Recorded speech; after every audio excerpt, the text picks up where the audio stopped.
Crypto Pirates. Welcome to your Discourse Syndicate's FN Hangout. I am the captain, your captain, RG3, giving you your stream. This is your stream. Come join us. I'm going to throw the chat, the link in the chat here. Let's see. My God, it is freaking hot out here. I don't know. You guys don't know. We're having an absolute freaking gnarly ass heat wave here. It is hotter than a nun. It's hotter than it's like hot as a Gobi freaking desert out here. So yeah, it is absolutely miserable out here in SoCal. Yes. Let's say hello to the chat room. By the way, this is for those of you who don't know, if you're new, this is your stream to come and show us who you are. Come talk about what it is you like, who you are, why you're here. Bring us some shade, throw some heat, talk shit, whatever you want. This is your place to do so. So please, there's the link. I just threw it in there. Let me say hello to the chat room because this is going to be a little bit of a AMA, I'm hoping. I just want to start talking to you folks about things you guys want to talk about instead of letting people come in here. I might not even put anybody up tonight. I'm in that kind of mood. I am literally sitting here in my friggin' underwear because it is so damn hot. It is absolutely scorching miserable. And then I got all these studio lights and stuff in here, so it makes it even worse. Crypto King, first in the room. What's happening to the producer? We have two producers. We have T-Rob and Crypto King. KD, hanging with the Hexicans. What's up, KD? Welcome, man. Welcome. Melv Tony, my man. Welcome, Melv Tony. Hey, throw the Hedron price up for me if you would. Let's see. Sandy Beach, my lady. Welcome. Always here, hanging with us. Appreciate you. RH Max, evening, gents and ladies. Yes, we've got them all here. Alien, what's happening? What is happening? Alien Hexican. Like it's not, I'm here. Oh, yeah, you're here. So that's why it's good to see everybody. Elliot, let's go. Hex is the GOAT, DB Cooper says. I agree. Thank you, my man. Hexander, my Hexander. What's up, dude? Ivan Mandip. Hedron is the rock star today. Yes, I think so. Look, I am very, very careful about shilling or speaking about other crypto projects, even if they come from Hexicans, even if they are good, even if we've seen them pump or whatever. I'm very, very careful because I can only really promote one crypto at this moment. One crypto, and that's Hex. That's it. That's all I promote here. Everything else is suspect or subject to scrutinization or verify. Trust but verify, I guess. That's how I look at it. Now, what do I do? Personally, anything that's free out there, I'm snatching it up. Of course, after my people that are devs, the devs that I talk to tell me, hey, it's cool. Do what you can. It's not going to hurt you if you put it in your wallet, blah, blah, blah. Anything that I've got to sacrifice for, that's not my cup of tea, guys. Sorry. But anything that has been airdropped to me, I'm snatching it up. Free money's free money, right? You're dumb if you don't. But also do your research. MT Coiner, what is happening? Thanks for the hello, Sandy. BC in the Matrix. Cheers to you. Flipper Flops. Hey, what's happening? Hexbug. Evening. Question. Did Mike Alfred really get to see the first 15 minutes of the highest of stakes, or was that more BS? I don't, you know what? He may have seen some of the earlier cuts of the film, just to, you know, there were some earlier cuts, but he hasn't seen the film yet. I can guarantee you he hasn't seen the real cut 15 minutes of the film. He's seen a cut, an earlier cut that they were kind of like going around with the people that were in the film, showing them what we were doing and stuff. So, but no, he did not see. I'll guarantee you he didn't see. They're very particular about who's seeing the film right now. You cannot just let anybody view it at this point because it is actually finished. Yeah, share out the stream on socials, folks. Yeah, share it out. We don't get a lot of views. Now this is like one of the oldest Hex crypto streams that there is. This is the first community stream. So all the other streams you see where lots of Hexicans are on, that came from here. This stream did that. Now, I'm not saying you get the best content from here, but hey, you get a real heartfelt OGs come out of here. That's for sure. And everybody else launched their streams from here. Do we get any appreciation? Fuck no, probably not from most of them. They went and did their own things. They took some people over there and made their own things, and they don't say shit to us. So yeah, fuck all you guys too. But anyway, we're still here. We're still doing it. We don't stream every once in a while. We stream every Friday for you guys, every Friday, whether I'm here or not. And I've only missed maybe a couple. Ewok, what's happening? OG Hexican. JFK 666. Ahoy to you, my friend. Master memer, the JFK, the 666. KD. Yes, fly them Rogers. Fly them Rogers. Flipper Flops has no socials. That's good. Good on you, man. Good on you. And Sandy's flying her Rogers too. Bugs, what's up, family? What's up, Bugs? It was in the mid-90s. It was in the mid-90s on the East Coast. Love it. I don't know what that was. I missed that. Dorsey, ahoy, Captain. No troll today. I'm driving. Well, how about we just put you in timeout? Just for shits and giggles, we'll put you in timeout just so you feel like you're trolling. All right. I'm sweating more than Brissology. Oh man. Hello, Dante. What's up? Yeah, smash the like buttons, guys. Everyone has seen me before. I won't put them through it again. All right, MT. Let's see. Who else? Graphene. Free streaming equal streaming in underwear. Yes, streaming in underwear. Man, I would stand up and show you guys, but it'll get memed like crazy. Let's see.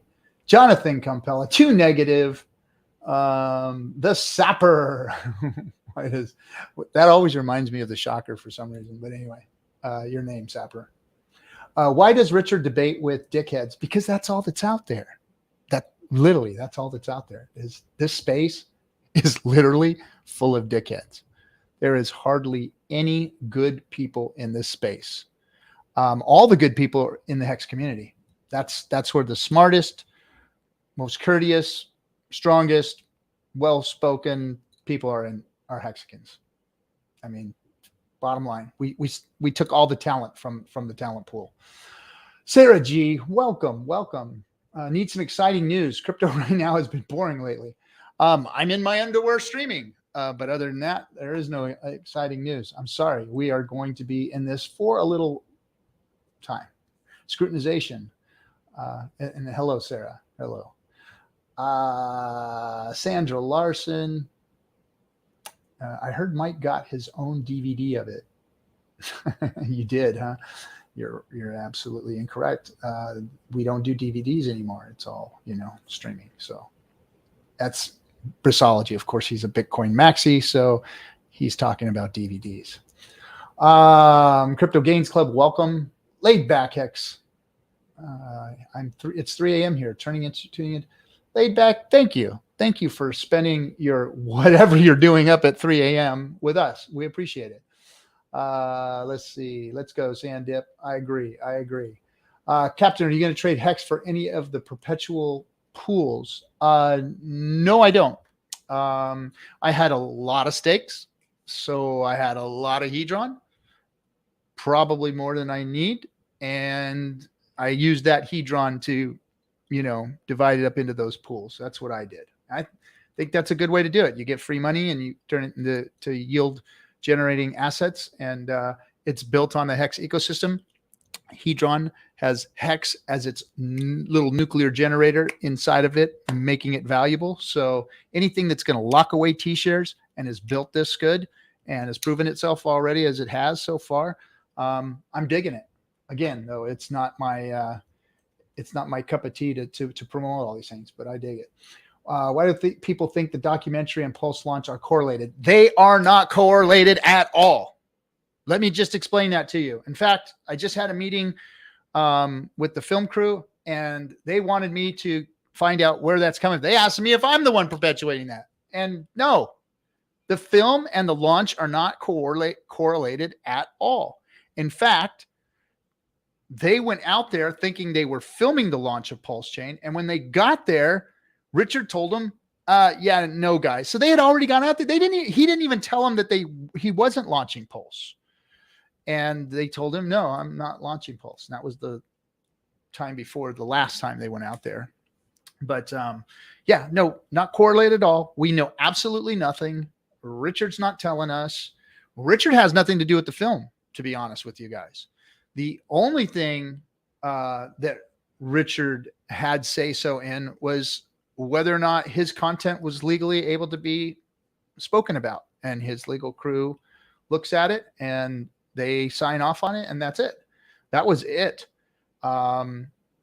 He had no creative interaction with it. I had no creative interaction with it. They just basically came out and interviewed me and asked me questions and filmed things I was doing. Same with everybody else. Nobody has any influence on this film but the director himself. And they want to make that absolutely clear. Let's see. Richard is definitely not timing the market either, too. I absolutely correct. I don't think he is timing it. I think that they got issues to work out. I think that's what they're doing. Richard's going to give us a good product like he did with Hex. We had the same issue with Hex. He was making sure everything was right, and he's just making sure everything's right now. Come on, guys. A freaking chain is hard, man. Chain is hard. It's not. They got to make sure this thing is right. There are all kinds of bad shit that can happen here. I mean, look what's going on out there right now with people that are launching their own cryptos. Look what's happening. Our own community members. I want to say something else too. There's a difference. Look, wrecked is wrecked, period. I understand that. Whether somebody robbed you or something didn't work, you're still wrecked. So guess what? That's on you. That is on you and you and you and you and you. All of you, that is on you if you got wrecked. Why? Because you have a choice. And that's what I'm telling you. You have a choice of what you're going to follow, what you're going to do, what you're going to be influenced by, what you're going to buy. So limit your risks. Be careful what you're getting yourself into. Don't trust every single Hexican is going to do something good or right. But don't pass judgment and say they've done something wrong when they've just tried to do something and they fucked up and you invested in it. That is on you, not on them. Now, is it on them that they fucked up? Yeah. But you know what? That's on you for trusting them, because this stuff's hard, man. This stuff ain't easy. You screw it up, you screw something little up, or you don't see something that could come in the future. You're not seeing 3, 4, 5 steps ahead in this game. What you're programming, you could destroy your whole thing. You can destroy everybody that gets into it, your reputation, everything. But you know what? They're not scammers. So quit calling them scammers. Quit saying that they're scamming people. Did they wreck people? Yes, they did. Did they build something inferior and didn't do it right? Yes, they did. And that's on them. But they tried. So they get the try hard award or whatever. But don't be out there disparaging people's character and calling them scammers. A lot of them are just trying and they screwed up because they were too quick and they were too greedy on it or something. So think about that before you go out there and start just destroying everybody on the socials, because make sure that you got it in the right context. All right, guys, I'm going to bring up the guests because they've been waiting and we're starting to lose them. So in order of OG-ness, it's Yanni Chaos. What's up? And Jenkins. What's up, Jenkins? Long time no see there, buddy. His mic's muted. Yeah, he's probably stepped away to go get a drink or something. There he is. What's up, dude? Hey, what's up, boys? Johnny, I think this is my first time actually meeting you or speaking with you. It is. You know, we've yeah. Well, and he wasn't talking to me because we've Eddie met. Pros. There he he is. goes. You're back. And now he's gone. Yeah. And I look like I'm lagging. No, you're doing fine, dude. You're doing fine. What's Well, I happening? was just going to say, it's just like good old times, RG. I mean, you looked kind of lonely today. I figured if I wrote in the comments, you'd probably ignore me till I showed up. It's kind of how it all started. No, man, it's let me see. Here's Jenkins. Jenkins is trying his second one. There we go. How's that, Jenkins? All right, let's try this again. Is that a 2G phone? That's can you guys hear me?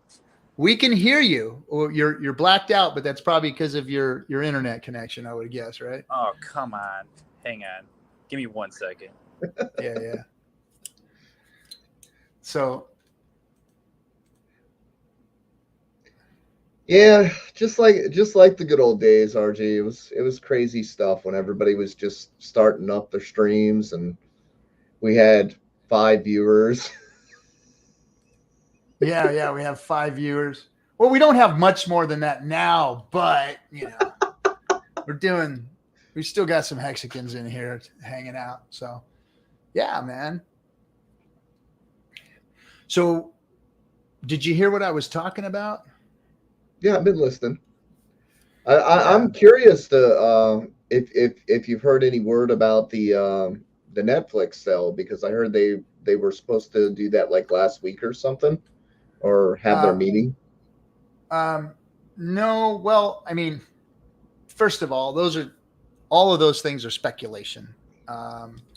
It's not one platform or another that. Again, so I said this the other day, and I've said this in a lot of the chat rooms. The rumor is, of course, hey, we want to get it on Netflix. That's just kind of like the general streaming platform language that you use or whatever. There's a lot of them out there. There's a lot of different platforms out there. Oh yeah, there's Prime, there's Hulu, there's Paramount, there's HBO Max, all kinds of stuff. And so the shopping around is what platform is going to distribute it the most, because the meeting that we had was, we're not looking for, they asked us when we sat down as producers and stuff, how do you want this film to be distributed, based on the value of the shareholder, or do you want to do it based on eyeballs on the film? And we all unanimously said eyeballs on the film is the most important thing. So we, hold on a second.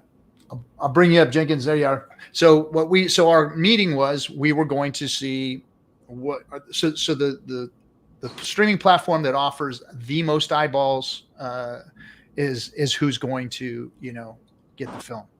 So that's where we're at. So we're waiting to see what platform can offer the most distribution to the most countries, to the most to the biggest global reach. So they're still in mid negotiation, trying to find the right fit, the right platform, the right deal. Yes. So we're still out there looking to see who's going to pick up the film. Getting this light a little bit here. My light's a little funky. Jenkins looks like he's in a dog pen. We've got you now, Jenkins. we saw the other camera view. We thought you were in a dog pen.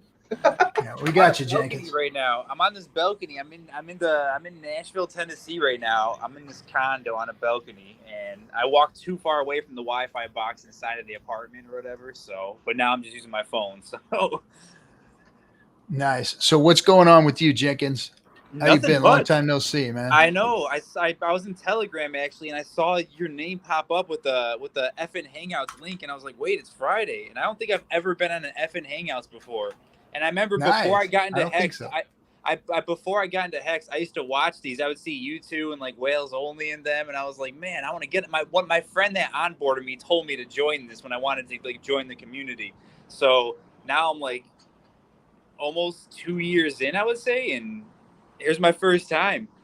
2 years in and many streams later and many tweets later. Makes us feel old, RG. This is exciting though, Johnny. This is my first time, I think, actually formally speaking with you. I feel like I've talked to you plenty of times on Twitter. I've never actually had any real banter with you. RG, this is my first time talking to you in probably a year at least. Been about a year, yeah, man. I think the last time I talked to you, I was in Texas or something. You should have came to Vegas, man. We were all there hanging out last time.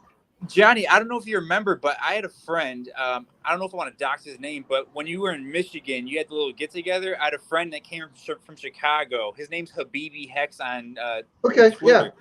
Yeah, I met him. Yeah, that's the guy that onboarded me into Hex from Chicago. Okay. Yeah. Yeah. I now that I'm thinking about it, yeah, I remember that. Yeah, so we had a little gathering here with the Crypto Sparbuck guys. They came to visit me at my studio. So we hit the local pub down here. We just had a small gathering. It was pretty crazy because we had like 14 people that were the crew of the Crypto Sparbuck team, and then 10 people drove from out of state just to come hang out with us. So that was really cool. I found out a really valuable lesson. Do not buy everybody a beer, because they will feel that they need to reciprocate that. And, that number of beers is a lot on my body. Yeah, and the video's no good either. Yeah, the video's no good. Well, they did. Actually, that's funny because, yeah, they got me good and toasted, and then it's like, let's do our OG interview. I don't know how much of that is actually usable whatsoever. Look at we got Christology hanging outside. Good for you, man. It is too hot to be inside. Yeah, I know you don't have no air conditioning in that little place of yours. Well, I have it in the living room, but not in my bedroom. There's Hexander there in the chat too. Hexander was one of the guys that came out from next state over. Johnny, I saw you've been having some fun on Twitter lately, going at it with a bunch of the youngins, huh? You know what? The problem is that there's people don't know who they're talking to most of the time. Like, I mean, look, I'm not saying that we're anybody special, but in the community, could at least some of the people that have been around a while have a little fucking respect? I don't know. The respect is a lost art in this fucking generation, I suppose. I have, this internet generation, people don't show respect because you don't have to be in front of them. Usually when you're in front of people, it's a different story. I've found, when back in the days when we used to be in front of each other, it was a little different, Yeah, I mean, sounds like Vegas is going to be wild. I hope so. Well, actually, I hope so. It's probably going to be mild. We can get real, right? It's going to be mild because that's what happens, right? People aren't going to keep the same internet energy when you meet in person. Oh, hell no, it's completely different. Friendly. You know how that goes. It's fucking so different. But you're right, RG. I feel like I'm the bridge between the two Hex generations. You got like the OGs, which is you guys, which like you have to pay your homage to. But then you got like the newcomers, which is like the PulseChain sacrifice arriver type of group. And there's not that many in the middle. I'm one of them in the middle where it's like, okay, I know I'm not an OG, but I also know I'm not new. But I like to have fun with both sides, and I see both sides. But it's like, yeah, you definitely have to, you pay your respects to the people that paved the way with the streaming and stuff like this now, and the Twitter game and everything. So I do see both sides, but I definitely feel like the OGs do deserve respect. But I do have fun with you guys on Twitter. I'm not going to lie to you guys. I like the trolls. So. And Jenkins, do you know who really paved the way? Do you know who really did it? Richard Hart? No, Bitcoin. So show some respect, RG3, all right? He's gonna start that again. Bitcoin paved the way. And if it weren't Chris, if it weren't for Blockbuster, we'd never have a highest of stakes. You guys gotta remember. When Netflix started, they were sending the DVDs in the mail. Okay. Oh yeah. It wasn't this streaming stuff. Yeah. All right. And it wasn't. And I don't even care. But anyways, let's keep moving along. So So back to what you're saying, Jenkins. Yeah. So what happened there is like, first of all, I don't generally interact. I'm not even going to say anything to most people that I don't like. I'm not going to like make an effort. So what happened was Jim Rat said something, and I was basically trying to redirect him because I do know that he's new and I do know that he's trying to learn. And so I made a comment that was kind of trying to put him back on track and give him something to think about. And then this 20-something-year-old girl, I guess she's all hopped up because she got to go have dinner with Richard. Who knows? Decided that she was going to take swing and say, Jim Rat, don't let anybody talk to you like that. So that's what kind of triggered. It's like, okay, whatever. And then she started in with this older generation wrecked everything. Sort of weirdness, and I was like, okay, done. I'm just done. That's really all there was to it. It's like, I'm not taking this, garbage, and I wasn't attacking him either. If I'm attacking somebody, you'll freaking know. I let a lot of shit go. Okay, I let a lot of shit go every day. I have to refrain from just going ballistic. Because I mean, there's things that upset me, but eventually this stuff all shakes out. Inevitably it shakes out. You throw some seeds, you hope people pick them up, you hope they grow a garden. If they don't, well, that's on them. That's not on you. All you can do is try to put some stuff out there and hope people work with it. Yes. Keep flinging your seeds, guys. Keep on flinging your seeds. So let me fire some questions at you guys. I want to chop it up and then get going. But so let's talk hex price. What are you guys thinking in terms of about this bear market? How much further down can we go? Have we seen the bottom? Time frames? What are you guys thinking? Yeah, thanks JFK for the $5. Appreciate you, man. And I don't actually pluck my eyebrows. These are natural, baby. He said he used to have Jenkins eyebrows, and then you start plugging. It's that money he's got. He's got money now. So I'm actually surprised we got as low as we did, Jenkins. Don't hate on the caterpillars, bro. Wait. I think the hex price is just tracking along with the greater market. So if Bitcoin goes down, so will everything else. If it starts going back up, everything else will start going back up. I think the correlation that everybody likes to think about, it's like, look, if you're in a house on a block and another person's in a house on a block and there's an earthquake, you're both going to feel it regardless of what's going on in your houses. I think that's more about what's going on than it being correlated to Bitcoin. It's not correlated because we were up 5% today and they're down another, and Bitcoin was down a negative whatever today. Bitcoin's been going sideways. Hex has been going up and down without also, it's the global impact that's happening. Yeah, it's the earthquake that's shaking the town. It's not within the city. It's the earthquake that's shaking the town. Sort of thing. And that whale dump. We got whale dump every few months. Yeah. Then we've got all these other projects coming out and people selling hex for these other projects, getting their stakes out and selling them for these other projects. There's a lot of that because what we had was we had X amount of money coming into hex and now we have different options. And even with Pulse, there are people that are waiting with money on the side right now to buy Pulse because they missed the sacrifice, and that is not economic energy that's coming in the hex. So even within RH products, there's a little bit of diversity. There's competition where people are asking, they're trying to bet on the winning horse. They want to pick one and they want to bet on the winning horse. Which one's going to do better? Is Pulse X going to do better? Is Pulse going to do better? The other thing is we have the typical thing that happens in the crypto space. Everybody gets shiny object syndrome.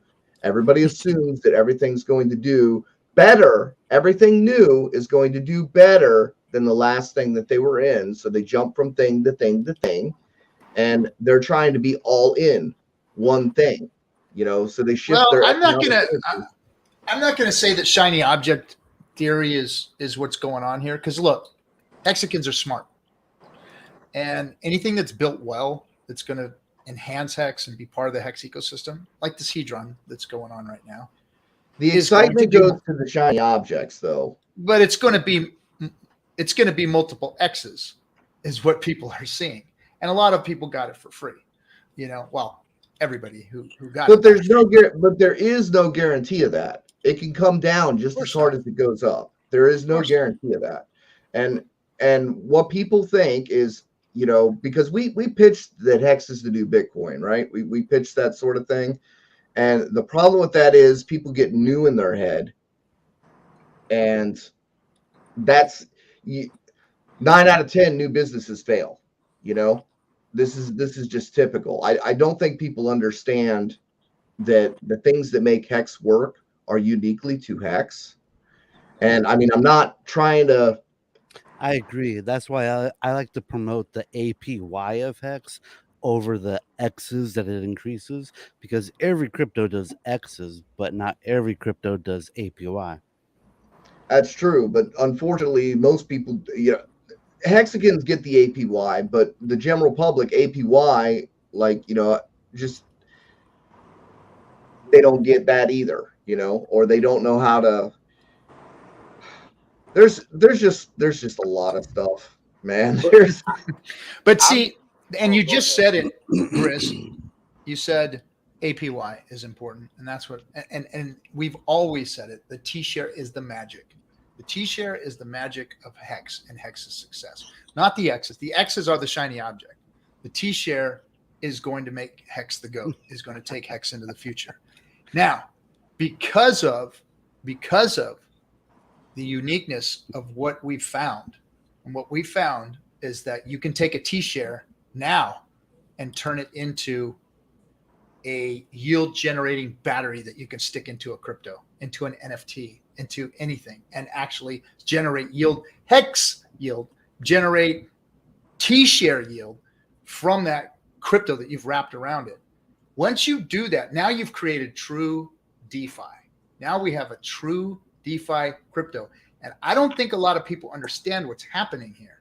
We have totally created a whole new crypto ecosystem with what has happened with the marriage of that. Once you took a T-share and you attached it to another crypto, now we have something completely different than Ethereum making other cryptos and people being able to spin off whatever freaking ridiculous game theory crypto that they want, which all of them, 99% of them are bullshit. Now we have something completely different. The Hex T-share is now like the new crypto ecosystem. Now you can watch how many cryptos start wrapping around the T-share and watch what happens to the T-share. And I watch hope they do. Hex, and there will probably just be 15-year stakes from now on. Once PulseChain launches and they start bringing all these cryptos and start wrapping Hex and start wrapping the T-share, you watch. Mark my words. That's what's going to happen, because this is magic. What they're doing right now is absolute fucking magic. Well, here's the devil's advocate. You can buy Icosa, you can stake Icosa, and earn Hedron and Icosa. Why do you need a Hex stake? Now it becomes a competitive product. No, because it takes a Hex stake to make that stuff. No, it doesn't. Yes. Because you can buy Icosa on the market and stake Icosa and earn Icosa and Hedron. Well, of course you can. So, and actually, an Icosa stake makes more Hedron than a Hex stake. So technically, it becomes a competitive product. Now, I'm not saying one is better than the other, but what I'm saying is that is now a choice. And now if you have a certain amount of economic energy and you have two choices, you're going to split that economic energy some way, whether it's 50-50, whether it's 10-30, whatever. This is less economic energy. And these things, when you do design them, right, the reason Hex works so well is because it's got all the parts of the engine that it needed to do what it needed to do. And now you've got things that bypass. Some can say upgrade, some can say bypass, but you're adding pieces to the engine. You're changing the way that things are done. Now, like any tool, you cannot control how people are going to use that tool. Some people will indeed say, you know what? I don't need hex stakes anymore. I'm just going to stake Icosa. Some people will say, hey, maybe I don't want to mess with Icosa. Maybe I don't want to mess with Hedron. Maybe I'll just stay with Hex. But you have created now options. And with limited economic energy in the middle of a bear market. Johnny, do you mind if I cut you off? The whole point of Hedron is really just to buy HSI stakes that have been sent to the and the only way to, you have to have only way to get an HSI stake is to stake Hex.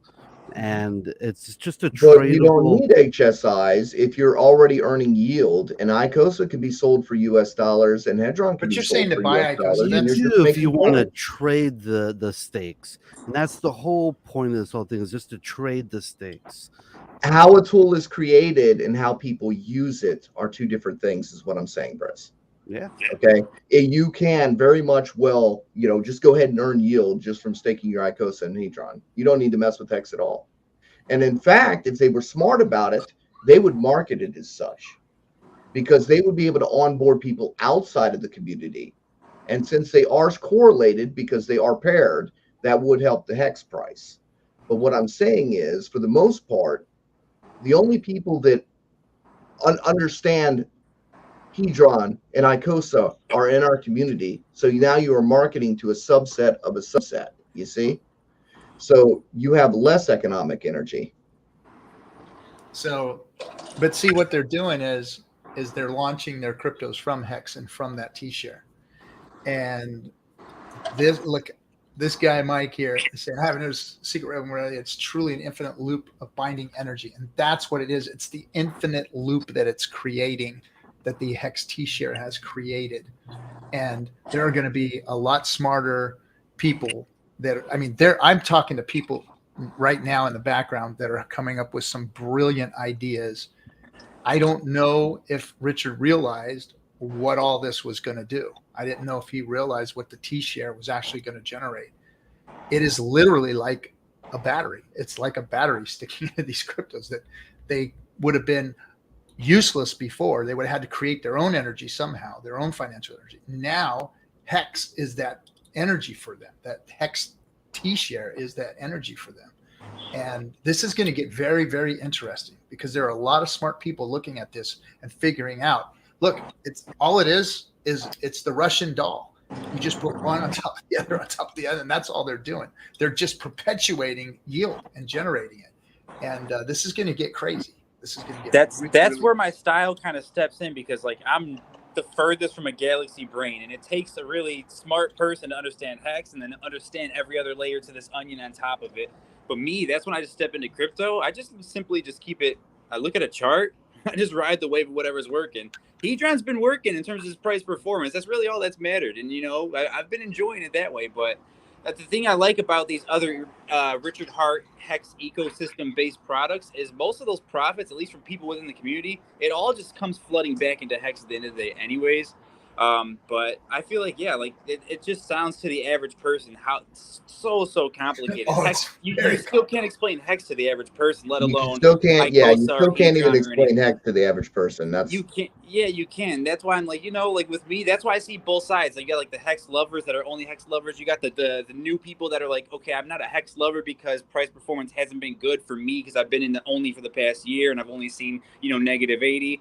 And then I'm just okay, I'm just sitting here in the middle ground, whatever's working. If I see something, if I see the price looking good on the chart and I see good structure, I'm just going to put some money into that one, let it ride. Once the momentum dies and somebody, Hedron right now, it's super hot. It's getting really hot. But then once something's hot for so long, you kind of just, pull and then just go into the thing that people are forgetting about, which people are kind of starting to forget about Hex right now. And then Hex will take its turn. And it's just keep duplicating it and duplicating it and duplicating it, But the thing was, we needed these extra things for the engagement, and that's what it's doing is engagement, but it's also bringing back some of the habits. And the idea of Hex was delayed gratification and to save, right? To learn how to actually save money over time. What this introduces is actually a lot of trading and speculation back in. a lot of trading and speculation back in. And that is engagement for the traders and everything. But that does go away from the idea of building wealth over time. It's more of, oh, I'm going to do this move and I'm going to do that move. And I think a lot of people are going to smack themselves in the head with the hammer. So, Johnny, if I may, it's basically, yeah, it does take away a little bit of buy pressure, but it also takes away the sell pressure. If people were going to sell their HSI stake, they're going to sell that instead of nuking their hex and selling whatever's left. Yes. Yes. So it's a double-edged sword. It's going to make hex more rare. It's going to make hex pump. I still think hex is the GOAT. I know it's the GOAT. And I'm excited to see that people have gamed this thing and figured out what they can do. It's going to be interesting to see. I don't see the gambling aspect of what you're saying, Johnny. When I look at Hedron, start looking at chain analysis, you'll see it real clear. No. You're talking about people dumping. You're talking about people dumping. They're not out there trading, right? Nobody's freaking trading right now. I mean, I see it. I don't see the pre-PulseChain community in Hex. I don't see it from that core group, but I see like the newcomer group. I do see it. More people are solely focused on the other products built around, even Pulse D, the meme coin. Then Johnny, of course, they want the X's. They think that they're going to get the X's from it. Exactly. And Johnny, you actually hit the nail on the head because, Hex is, it teaches you how to save long term. It implements the right, mentality in the markets. Mm-hmm. But then people aren't realizing that now because of Hex's price performance. So they're putting their money elsewhere. A lot of people will get burnt. But me, I'm just kind of sitting back right now. It's a bear market. I'm sitting back, but I'm enjoying it because me being with a little bit of experience and, I'm not a leverage trader anymore. But with that trading experience, I'm just eating it up and just enjoying myself because I'm like, this is great for me. I kind of know what I'm doing. I'm not getting the perfect entries and exits, but I'm like, I can keep this thing going. This bear market has been fairly easy because, the meme coin gave us a nice pump a while ago. Hedron's giving us a nice pump right now. Everything going back into Hex, all it takes, Hex can go from 4 to 8 cents. And I'm like, wow, this bear market has been a killer because of the other coins that are built around it. But yeah, unfortunately, people are going to have to learn the hard way. But I do feel like once the bull market comes back around, I feel like Hex is still reigning supreme. But there's a big division in the community, not in the original community, but because the community has grown so much that all the new people just don't value Hex for what it is yet. No. Because they haven't witnessed that nonstop up into the right price action yet. Yeah. Well, the good part of that is we didn't realize it immediately either. You when you're looking at the yield and you are making 6 Hex per day, well, back in the day, that was nothing. Okay? It was a fraction of a penny. That was really seriously nothing. You can make 10,000 Hex and it was less than $1. So you're looking, oh yeah, look, I made 10,000 Hex. Oh, it's less than $1. Who freaking cares? Ooh, whatever. And then one T-share was 60 cents. And then when that 6 Hex per day was 10 cents, you were making every day what a T-share cost you. Every day you were getting a full T-share back in value every day. And it takes 2 years for that to actually kick in. And what I think a lot of this stuff does is it's starting to kick in people's short-term, short-sighted, things. Everyone's like, oh, a 4% is a pump. A 4% is not a pump. So Johnny Cass, I got a question for you. In 3 days, did a 50% day after day after day, and one day 50% move. And Johnny, I got a question for you. What, Chris? I got a question for you. Since PulseChain doesn't have the Hex staking mechanism, are you going to be using Matty Allen's Smart Vault? Am I allowed to talk about that here? No. Yeah. The thing is, no. I don't know. The thing with that is I was the one that was kind of the board to bounce stuff off of. I think it's going to be difficult for him to gain adoption with that because it's like trying to teach a person to eat healthy. There's no incentive, and right? People do like possession of their coins. Like, I did the example of how many people want their Pulse coins right now. Everyone raised their hand, right? And then I said, how many plan to sell them in the first year? Nobody raised their hand. You know why? They just want possession of them. It's not so much they want to sell or they want to make moves. There is a psychological attachment just to having the possession and having the ability to make moves if you want to. And I think it's going to be a hard sell because, you know, the Bitcoin has its locking mechanism too. And his argument was basically the APY seems scammy to some people, just having a locking feature. Maybe you can teach these people this positive behavior. And I'm already seeing in our space that a lot of things are being dumped. A lot of people are emergency unstaking. They don't have the patience. They're fair weather, right? If the price is pumping, everybody's cheering. If the price is going down, they're scared. They're not buying. They're not looking at it like opportunity. Our volume is pitiful. I mean, pitiful. We should not have this level of volume. So I feel like everyone just has to keep it simple. At the end of the day, just keep it simple. Like Hex doesn't have, you can't really improve on Hex much else. Literally, the only other thing you could have done to Hex was just wrap a stake and be able to sell it. That's kind of been done, but even that added feature doesn't do too much more. I guess it's cooler for like really like the techie guys. But I mean, at the end of the day, I just feel like keep it simple. Hex is already hard enough. For the people that, you know, like to buy and sell coins, there's plenty of them out there, but I mean, it's a bear market things, but I'm gonna hop out on you guys. I got some Chinese food waiting for me inside. Nice seeing you guys. So until next time, whether it's next week or next year, I'll see you guys around. Okay. Jenkins, thanks for coming, man. Good seeing you, bro. I'll see you later. All right. See you later. Yeah, I'm losing electricity. I'm in here in California. All the electric cars took all the electricity. So the governor was saying, "Hey, electricity. we're gonna ban your gasoline car. You're gonna ban that V8, and then you can't use your electricity." So I'm out of electricity. So I got to get going. Later, Mr. Briz. Talk to you guys later. Have fun. Oh, and one topic for you guys to discuss as I'm leaving. Michael Saylor got sued. What do you guys think? Good. Good for who sued Michael Saylor. Good for who sued Michael Saylor. Yeah. Geez. So no. I agree with what's going on with the new people coming in. They're seeing. Well, see, they've never seen like you just said that a 4% isn't a freaking pump. We've seen some pumps. Wait till you see a wait till doubles in a day. You get 100% in a day. Wait till you see 100%. 100% in one candle. Yeah, one candle. That's that's a pump, and we'll see those days again. And that's where I warn people that yes, all these shiny objects and all these things. So I think what we're seeing here with this Hedron system is what PulseX is going to do to the system.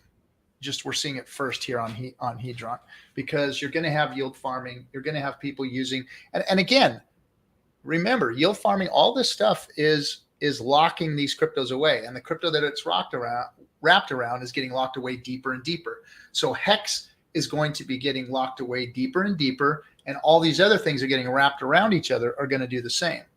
And you're just creating more tokens to hide away or stake or whatever you want to call it. Just like on PulseX, if you've used the testnet, you understand what farming is. And you go in, you buy a liquidity token, you basically bond tokens together, and then you go and stake those instead of putting yourself up for impermanent loss. And I have some real deep thoughts on this new liquidity being set up. I mean, if you think about it, really, the game with Hex is it needs to be the premium store of value, or it will be replaced. Exactly, and that's what people need to understand is that Hex is the premium, it is the GOAT. So that's why I warn folks: don't get too excited about these things, and definitely don't get into the trading aspect of it. If you're locking stuff up, if you're yield farming, if you're utilizing your stakes, or you're putting stakes away for longer and then utilizing that to yield farm and lock things up. Remember, delayed gratification is the real game here. And those of you who are young and have a long time horizon, locking up as much as you can for as long as you can is what's going to make you win.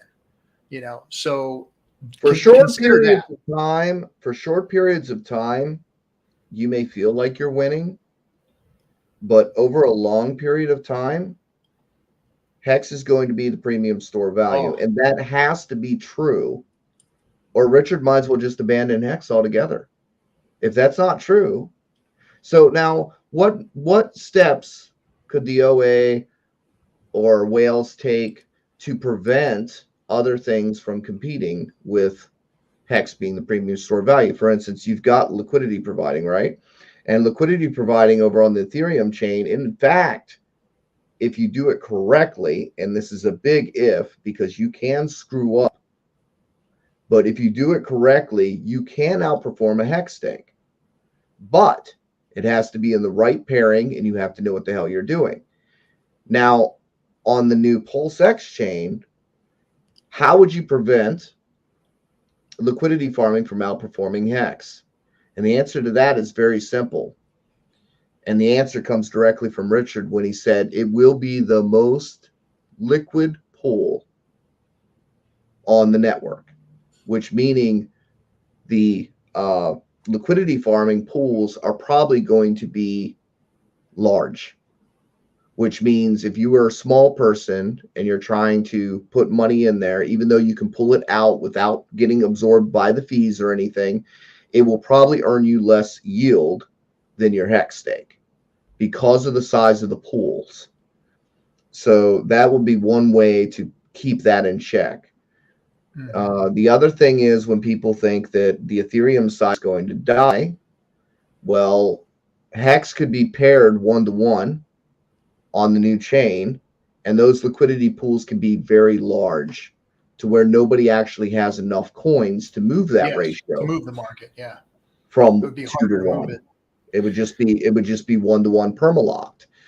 It has the capability of doing that. Now, I don't know that they're going to do that, but I've given a lot of thought on this, that I'm pretty sure that Hex has to be and continue to be the premier store of value, or it just kind of loses its narrative. And I don't think Richard's going to allow it to lose its narrative.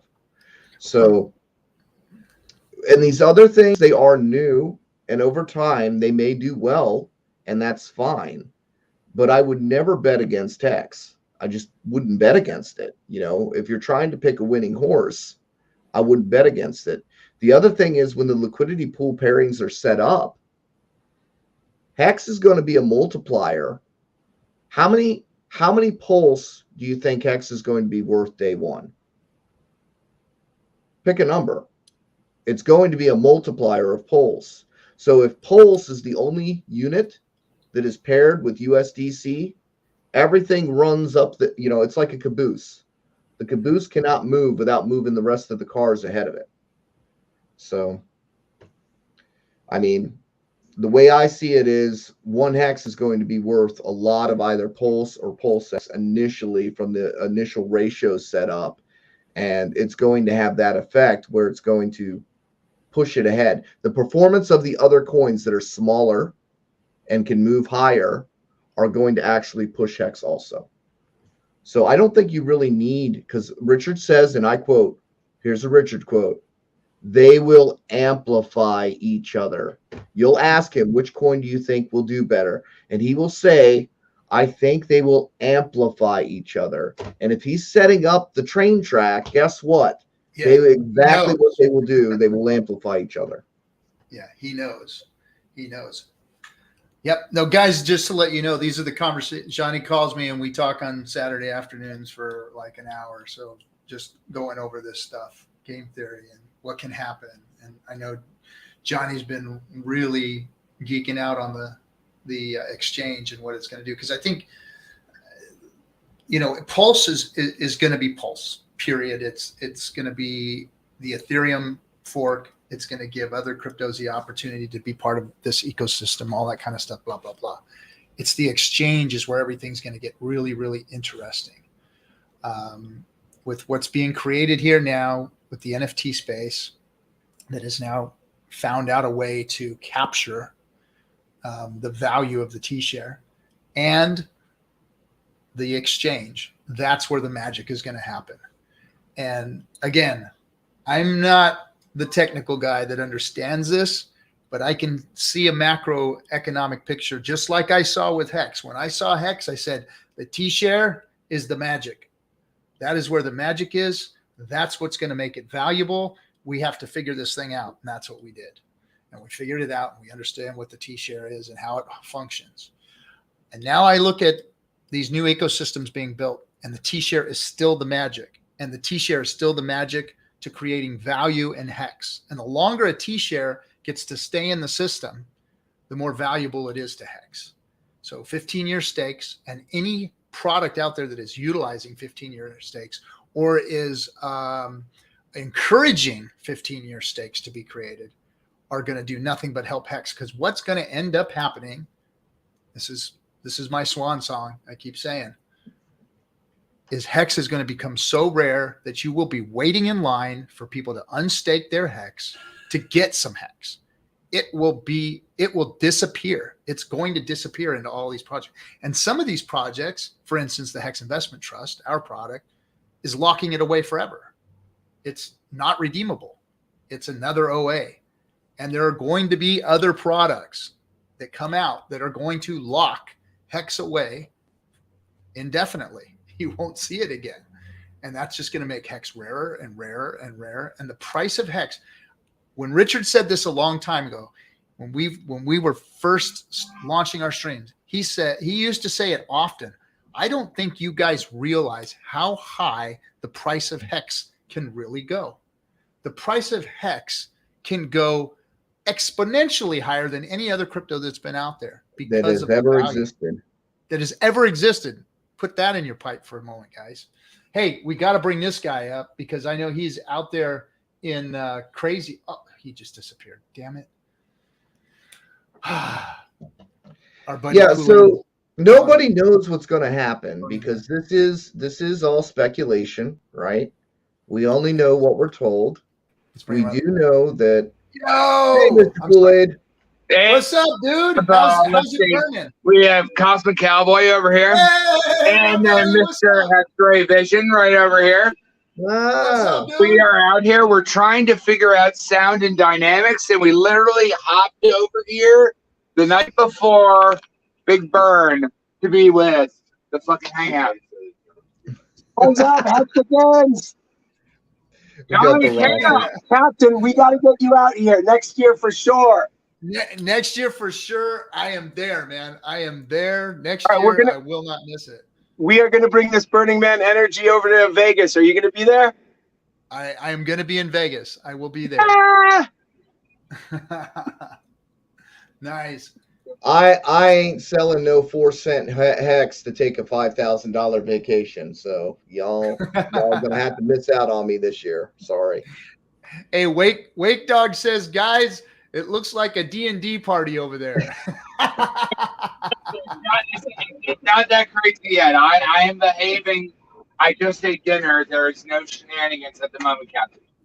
What did you have for dinner? How many? The food is like so much good. All right. Our rock band is just glitched out on us.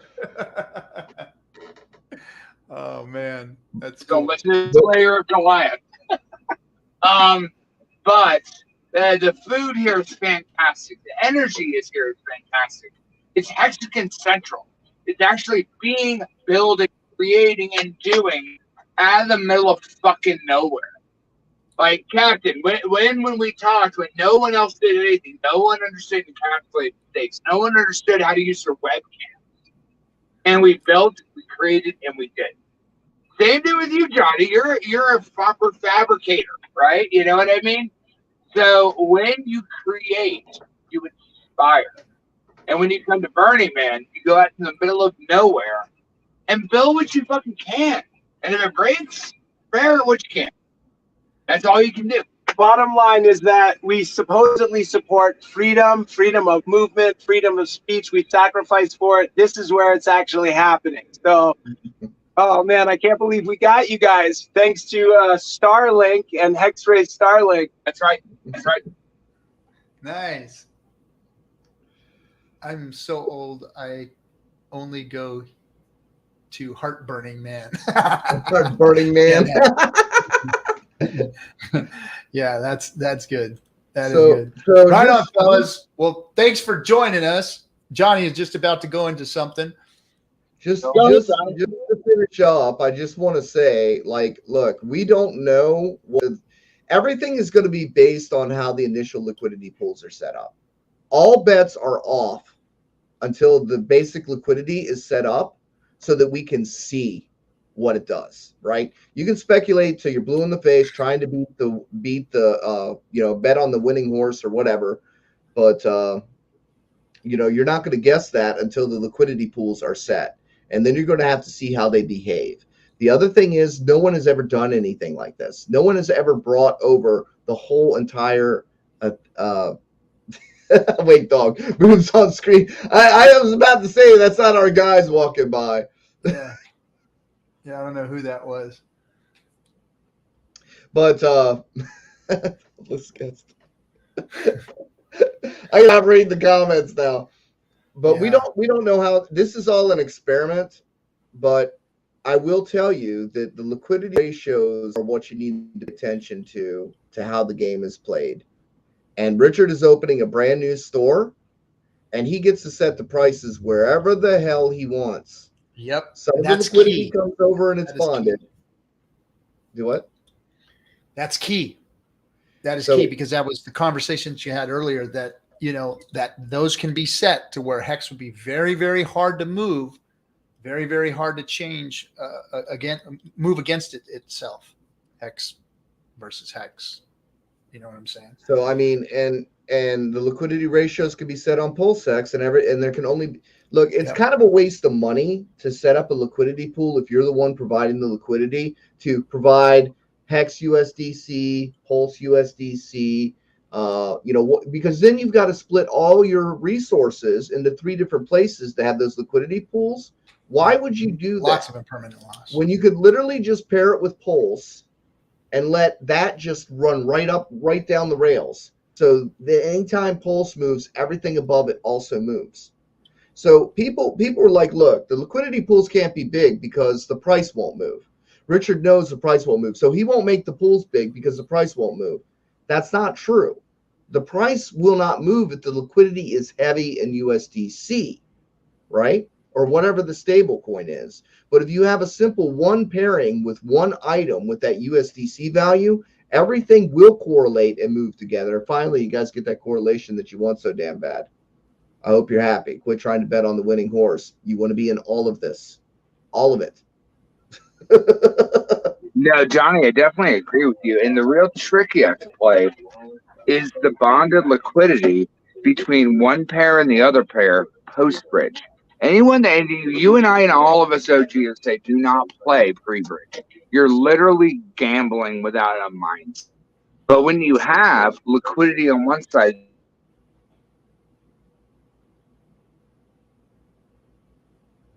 Yeah, We they're lost wrecked him out again. there. Thanks, Starlink. Elon. Starlink's dying on us. can Yeah, you I hear me? got my. Sorry, guys. That's all right. Maybe turn off the video. Let's do that. Bye-bye. Now we hear you. Sorry, we are literally out here in the middle of the desert, and if it wasn't Johnny and the captain, we would not be caring to come in. But Johnny and the captain are some of the best of the OG Hexicans of the family that set the footprints in. And if you look at the liquidity bonding, Hart's Law, how you move from one bridge to another bridge, especially when they're a mirrored maximum 1-to-1, which is not what we got with Polygon. Not what we got with any other level 1 fork. You can look and bind and bridge across them, and that's a pro bonus, but I wouldn't even deal with that. Just realize you have 2 hexes, you have 1 pulse, you have 1 pulse X, and you have multiple options off of that. If you do that, you're going to do very, very, very, very, very well. Well, what I was saying, Kool-Aid, was that depends on how fat the pools are, right? Yeah. So if the pools are really, really fat, then you coming in and trying to compete in that pool is not going to be rewarding as it would be just to earn the yield from your hex stake. Correct, That's what I'm saying. correct. Yep. So I don't it think depends anyone on should how be trying to fat the play pools liquidity are. flooding. what the ratios are, and there are reasons that you would want to go in pre-bridge. For instance, if you don't have any pulse, okay, or you don't have any PulseChain, you can buy Hex now, and day one you will have value over there. I guarantee day one Hex is going to be worth either a lot of Pulse or a lot of Pulse X. So for the people that are sitting on the side with their USDC that they think they're going to bridge over, they may actually miss that opportunity by sitting there with their USDC thinking they're going to bridge it over and then get the best deal, when day one, if you have Hex, you will have access to those. Unless John, they don't. honor with one big thing that I know you'll actually understand. To make a dragon and to actually animate a dragon, to actually be a dragon, is multiple jobs. And they take time, right? You and I both know. We both have lived in animation. If you do not have that pedigree to understand it, I just take the sidelines. Yeah. Because that's so much easier. Now, if you want to alpha in, yeah, make a fucking animated dragon that breathes fire. Then you're going to sell because you just look at it. You know what I mean? Like, no one understands how hard it is to make practical effects with CG effects. If you can do that, good. Do not play harder than you can play. It's like those people that try to like recreate a cake and it looks bad. If you just play your game correctly, you win. If you can play your game accurately, which is what Johnny's saying, you can win bigger. But just remember, that's a very competitive game. You have to understand your animation, practical effects, visual effects, camera effects, all the rest of that all in one, right, sir? I think, like, this is the other thing, talking about competitive. The thing with Hedron is those stakes are going to end, right? And I was talking to Motley about it because I was saying, have you ever done an eBay auction? And he's like, no. I'm like, well, you do realize that people with more money will overpay for shit just to win. So the little guys that think they're going to get in there with Hedron and they're going to buy these cheap hex stakes, they might end up with a big bag of Hedron because the big whales are going to come in and probably overpay. So, Yeah, it ain't going to happen long. You're right. And so what those do, it's interesting because if they put it up for a CASA, they just push the HSI 90 days out. So it re-rolls the yeah, every time they top up, right? Yeah, well, because t-shirts go what? Up and to the right. Yep. So if you're basically playing, the badminton with this little birdie that goes up and to the right, you're buying, acquiring, and then shoving it back into the corner. It's interesting. The thing is, if you want cheap T-shares, they're pretty damn cheap right now. That's all I'm saying. Yeah, dollar-wise, yeah. You can gamble. You can gamble, and you can try to win them at auction, and I wish everybody luck. I most sincerely do.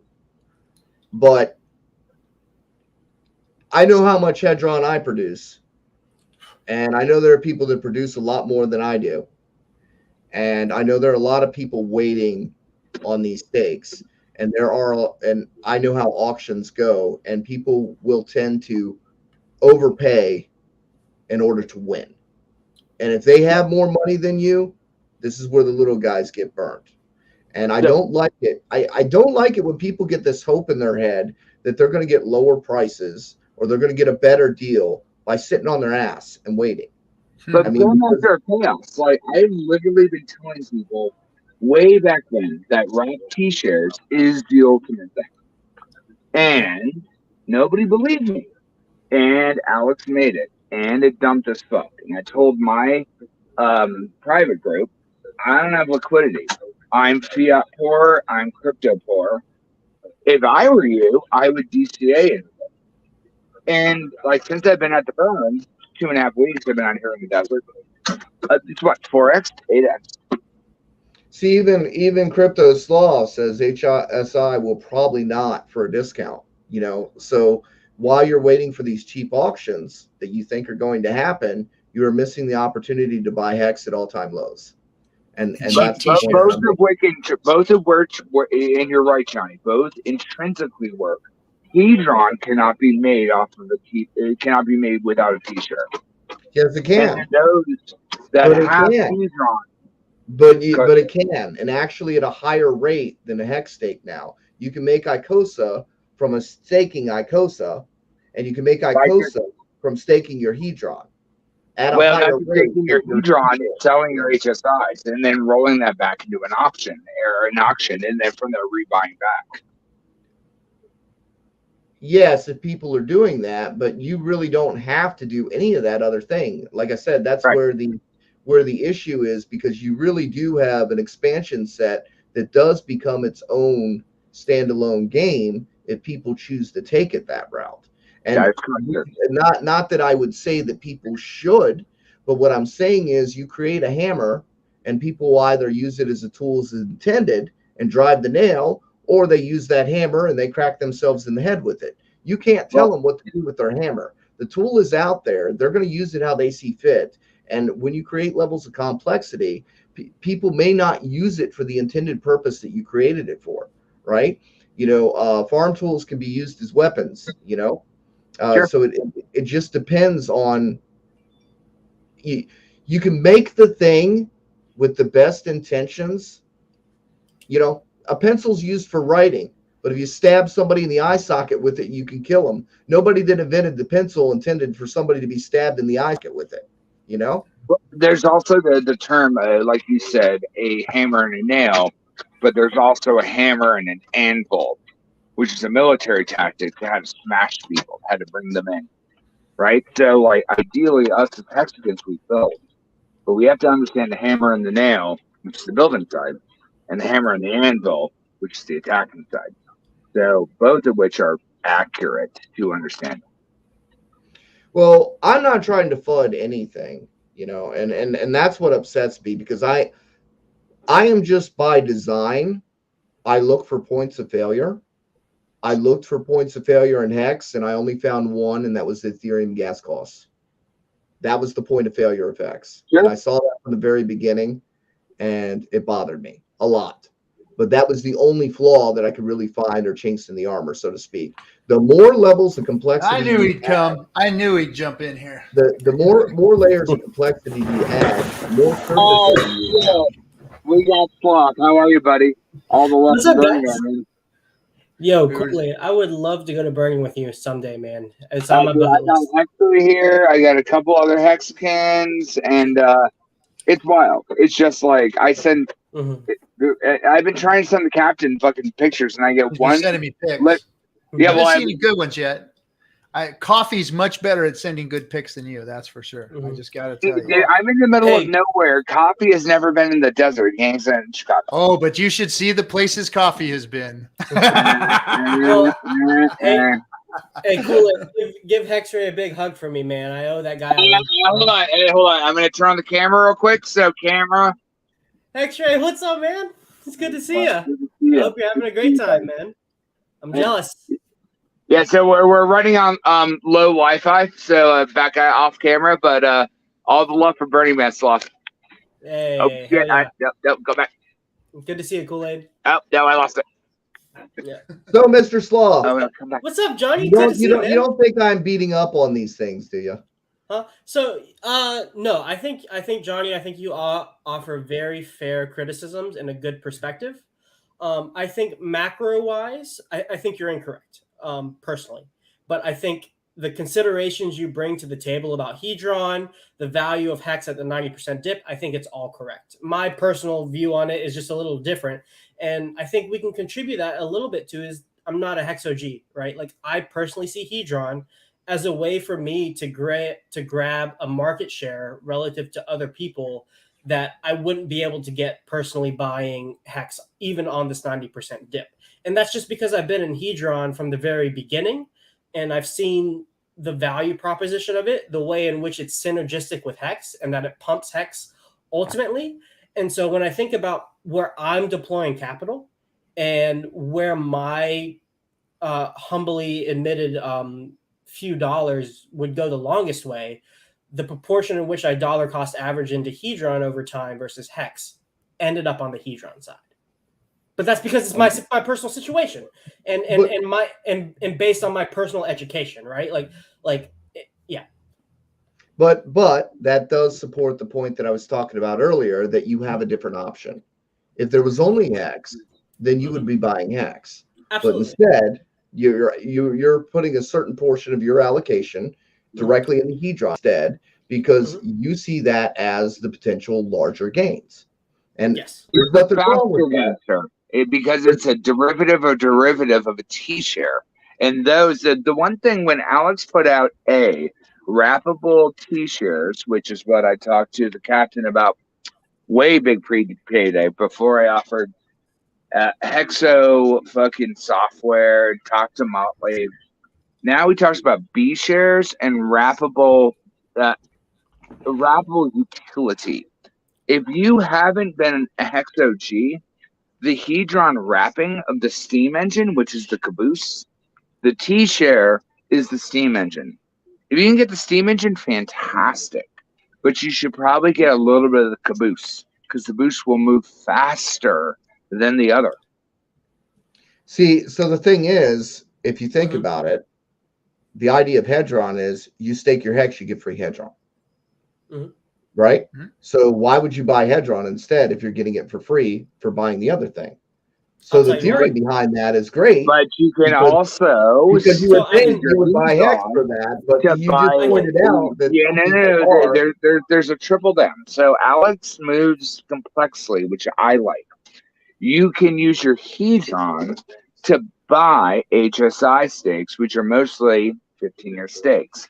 Take that, sacrifice it back into the pool to get a CASA, which gives you both. And then from that goes back to auction. And then you can buy that again with your Hedron. So you're rolling and twinning these HSI. What I'm telling you is the stakes are most likely going to cost you more than if you would have just bought Hex today and staked it. That is where the problem is. I don't disagree with you. They're going to, like they sold at 10 cents expecting to get a penny Hex, and now they're buying back in at 5 cents, right? Or they'll end up buying back in at 20 cents. That's where the trading kind of how it goes, right? Everybody thinks they're going to get a better deal. They dump their whole bag because they can't just hold, some of it. They got to dump everything, right? And then they think they're going to get the lower price. And a lot of these new people come in now. We've got new influencers now. That I was watching trading being promoted. What you do is you sell at the top and you buy back 5x your bag. No, what you do is you end up selling the bottom and buying back in and having half the bag. That's generally what happens. Okay, you can try to play that game if you want, but I'm going to tell you how it works. You sell the bottom. You end up paying twice as much for half the bag. That's how it always goes. The chain analysis don't lie. Silver did a whole thing of this where people think they're going to get a deal.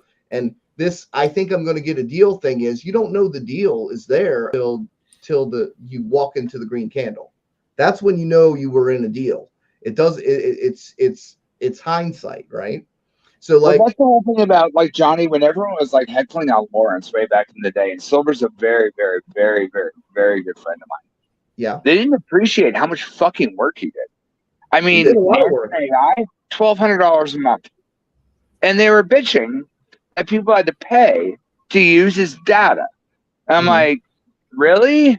I mean, you're a fabricator, right? You understand if you want to put animatronics in something, it takes time, effort, energy to pull it through. Why are you fucking bitching about your entertainment, especially if you make money off of it? And that's inherently the real difference. Is derivatives off the T-share that pull the T-share off the market and suck it up is pretty fantastic. Because initially, and then it becomes another option. It's like a vending machine, right? If you're just selling Pepsi out of the vending machine and everybody walks up to the vending machine, they buy Pepsi. If they have multiple selections, the Pepsi's never going to run out because they've got plenty of other choices to make. So it's the same amount of capital because you're marketing to a subgroup of a subgroup of a subgroup. And now you have more selections to distribute that same capital that was coming in. And like Sloth said, part of his contribution goes towards Hedron. Actually, the majority of what he's putting in is going directly in the Hedron because he sees that as the option to make the most gains. And that's how he sees it. And there's nothing wrong with seeing it that way. Unfortunately, new does not always mean better. It doesn't always mean you are going to automatically get the bigger pumps. You are automatically going to get the benefits. It could. It's possible you might be making the right bet. I might be wrong. But that also... Johnny, you're not wrong, but it's a shade and a ladder off of a t-shirt. Everything shadows the steam energy, which is you're not wrong. The metaphors are fucking killing me, bro. The metaphors. Oh my God. Sound a little bit stoned today, bro. I mean, you're losing me a bit. And I can usually follow anything. Is I understand where you're coming from with the trading. And because I have a different mentality. I'm not a trader. I don't trade at all. In fact, 10% of my net worth went into crypto, period. That was all that I ever intended to put in. Now it's become 90% of my net worth. But everything that I'm doing is because of the initial investment that I made into Hex and into staking Hex long-term, laddering it, doing all the responsible things first. I did all that first. And now I see the value in some of these other tools that we have now with Hedron and Icosa. And I see another opportunity to lock Hex and these products away without playing the trading game. Now, correct, sir. There's a lot of people that can play that trading game. I'm not seeing these products as that for me. I'm locking this stuff up and going, hey, I get to lock up some more. I get to lock up some more Hedron. I get to lock up some more Icosa. I get to make these NFTs and lock those up and watch the yield generate. If you got Watsa and you played it right, obviously I can't talk about that, but you did well. But think about if you did the gold run and you didn't get land, what's the most proficient and optimal thing to do? Sell pickaxes. Now, right, with your profit from pickaxes, what would you do? You'd buy land. You wouldn't buy one plot of land to try to harvest something stupid. If you were not here pre-big payday or the last 2 years, you have an option to buy a derivative that can probably pump, but also removes the Hex supply, and then use those gains to buy the land, which is the Hex. Not even the Hex. Remember, Hex is your pickaxe to get a t-shirt. Period. You want the t-shirt. Period. So here's the deal, right? If you purchase Hedron, you do pump the Hedron price. Okay. But if you purchase Hex, you pump both Hex and the Hedron price. If you purchase Maxi, you pump the Maxi price. If you purchase Hex, because of the correlation, you pump Hex and Maxi. You're doing both. So when your capital goes into the original asset that the derivatives are based on, it has a correlated effect. Correct. Mm-hmm. Mm-hmm. Hey, Thanks, Alan, for the $10, man. And he said if none of the big payday Hexicans have belly aching about OGs with big bags and large amounts of T-shares, they need to capitalize and utilize these new products how they were intended. Listen to these men. Oh, thank you, man. Thank you. Hey, Johnny, do you mind if I ask you a quick question? Go ahead. What do you think of the 40K plus T-shares that have been locked up for 5555 around the Hedron, the Icosa launch? That's initially good. Initially, like I said, that's an initially good thing because it does remove Hex supply. Same thing with Maxi. That's initially good because it removes Hex from it. But then, like I said, then you end up with the unforeseen circumstances of now you have more options, right? You got more choices to spread that limited capital coming in, right? But I think, Johnny, that it's relative to adoption too, because I think that these things are going to bring more adoption. I think that we're seeing that too. Well, they need to be more bring more capital in, as like you said, as you disperse it, you're going to be bringing more capital in because more eyeballs are going to be seeing more products out there built within the Hex ecosystem. But within the auction system, that is like a private auction. Okay, that's only for Hexicans, right? So like having those. Well, you're talking about them trading like and buying these products, though, not utilize. Because remember, when we utilize these products properly, they're built on Hex, the T-share. So, but outsiders coming in and distributing a new capital to different projects other than Hex, like you're talking about, that's new eyeballs. That's new people coming in. Yeah, but I think we've got. I think we've got people, but I'm saying we do got people that dump their bags and they jump into the next shiny object. But what I'm saying, I agree with HSIs, I think we have something there with the HSIs. We really do. I think it needs to be marketed on OpenSea, all the other platforms. They need to be popular enough to draw in the NFT crowd, and that does become new eyes. And then if they do learn that, you know, hey, if you stake Hex, you get more of this free Hedron stuff, you know, that works. But like I said, with the addition, now there's options. There are options because the Icosa does earn more Hedron and Icosa when you stake the Icosa, or when you stake the Hedron, you get the Icosa. And Icosa is kind of neat because it does track the Hex price. I've been watching how it does that, but it doesn't have to. And even Alex will tell you that it doesn't have to. That only happens when the arbitrage opportunity is going on and people are utilizing the system as intended. So in 180 days, we're going to get a better view of what Icosa is and how well it holds up. But until then, it's something new. It's not a tested product yet. Yeah, so but Johnny, let's bring in like a very, very simple. Sorry if I'm bleeping and chopping. If you look at old Pixar animation or old Disney animation, due to the combination of fabricated traditional animation, a lot of shit has changed. But if you understand traditional animatronic animation, your ability to translate virtual animation is more tactical because you were there before. Now, if you just digest digital animation, yeah, you may be better at it, but you may not ever be able to do it actually analog in real time because you never put that time in. That's really the difference between a derivative and the OG, right? Well, this is the thing, right? You know, if you find a hammer that works, why would you go buy another one, right? No, of course. If you got a car that gets you to where you're going, do you really need a second car? No, you got the car that gets you where you need to go. And it's a square through a circular hole, sir. I don't disagree with you at all. All right, Cosmic's out. Say hi. Love you guys. See you in Vegas. Take care. Peace out, boy. Yeah, but no, not Cosmic. But no, I don't disagree with you, sir. But a derivative and a derivative that sucks up the original OG supply is vastly interesting. And what I like is Sloth and cryptographic and everyone else is coming in to be where we were, Johnny, and where the captain was, and everyone else, and they're bringing the heat. And that derivative, Pac-Man eats the OG Hex stakes and then runs them higher as a wrap derivative on top of that.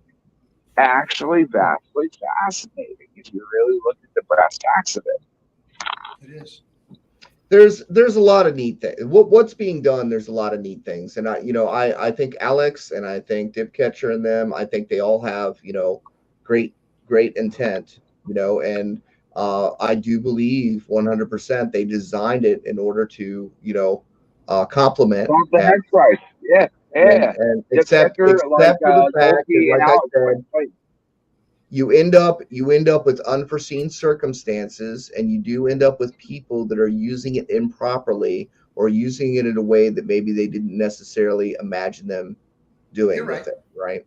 You're right. And having extra options does take a limited amount of capital and distribute it, as where the HSI stakes should be marketed, better towards the NFT community, because we've got a lot of people that are NFT crazy people, and they're trying to define the use case of NFTs, and we have some of the best use cases for actual functioning NFTs than anybody else in the whole damn space, and it's right here in the Hex ecosystem. Right? I think they're the only ones, to be completely honest. I think they're the only ones. Yeah, they're the only ones who do anything, right?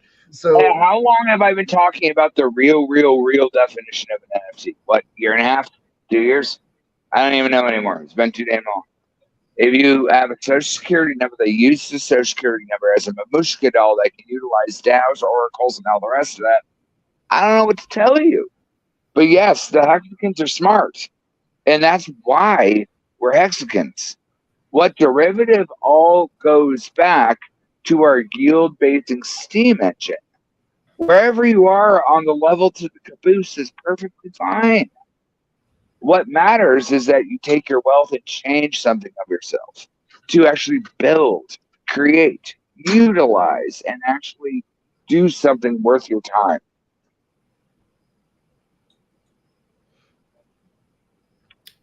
All right, John. Yeah. Sloth, go ahead. You were trying to say something earlier. Yeah, here's another question, Johnny. Should we have waited to invest in Hex when it became a proven product? Or should we have invested in it at the beginning where there was opportunity, or sorry, not opportunity, where the potential was less certain due to we only had the mechanics at the time? Well, that's a trick question, Sloth. I know what you're trying to do here. Really intelligent. Because what really is, I mean, the best time to get Bitcoin, the best time to get Hex was when nobody was buying it. We all know that. And the best time to get Hedron is when nobody's buying it in the beginning. It's all true. I'll tell you, tip of the hat. But the worst time to get any of those things went cryptographic bad. And shit, the other one. They're fucking smart, quit motherfuckers. You need to listen to them. I have said this for 3 years. Nobody listened to me. We've got the new blood on campus, and they're showing their fucking alpha, and they're doing good shit. The shit is smart. Listen to them. Again, Hex is the engine. Everything else is a car.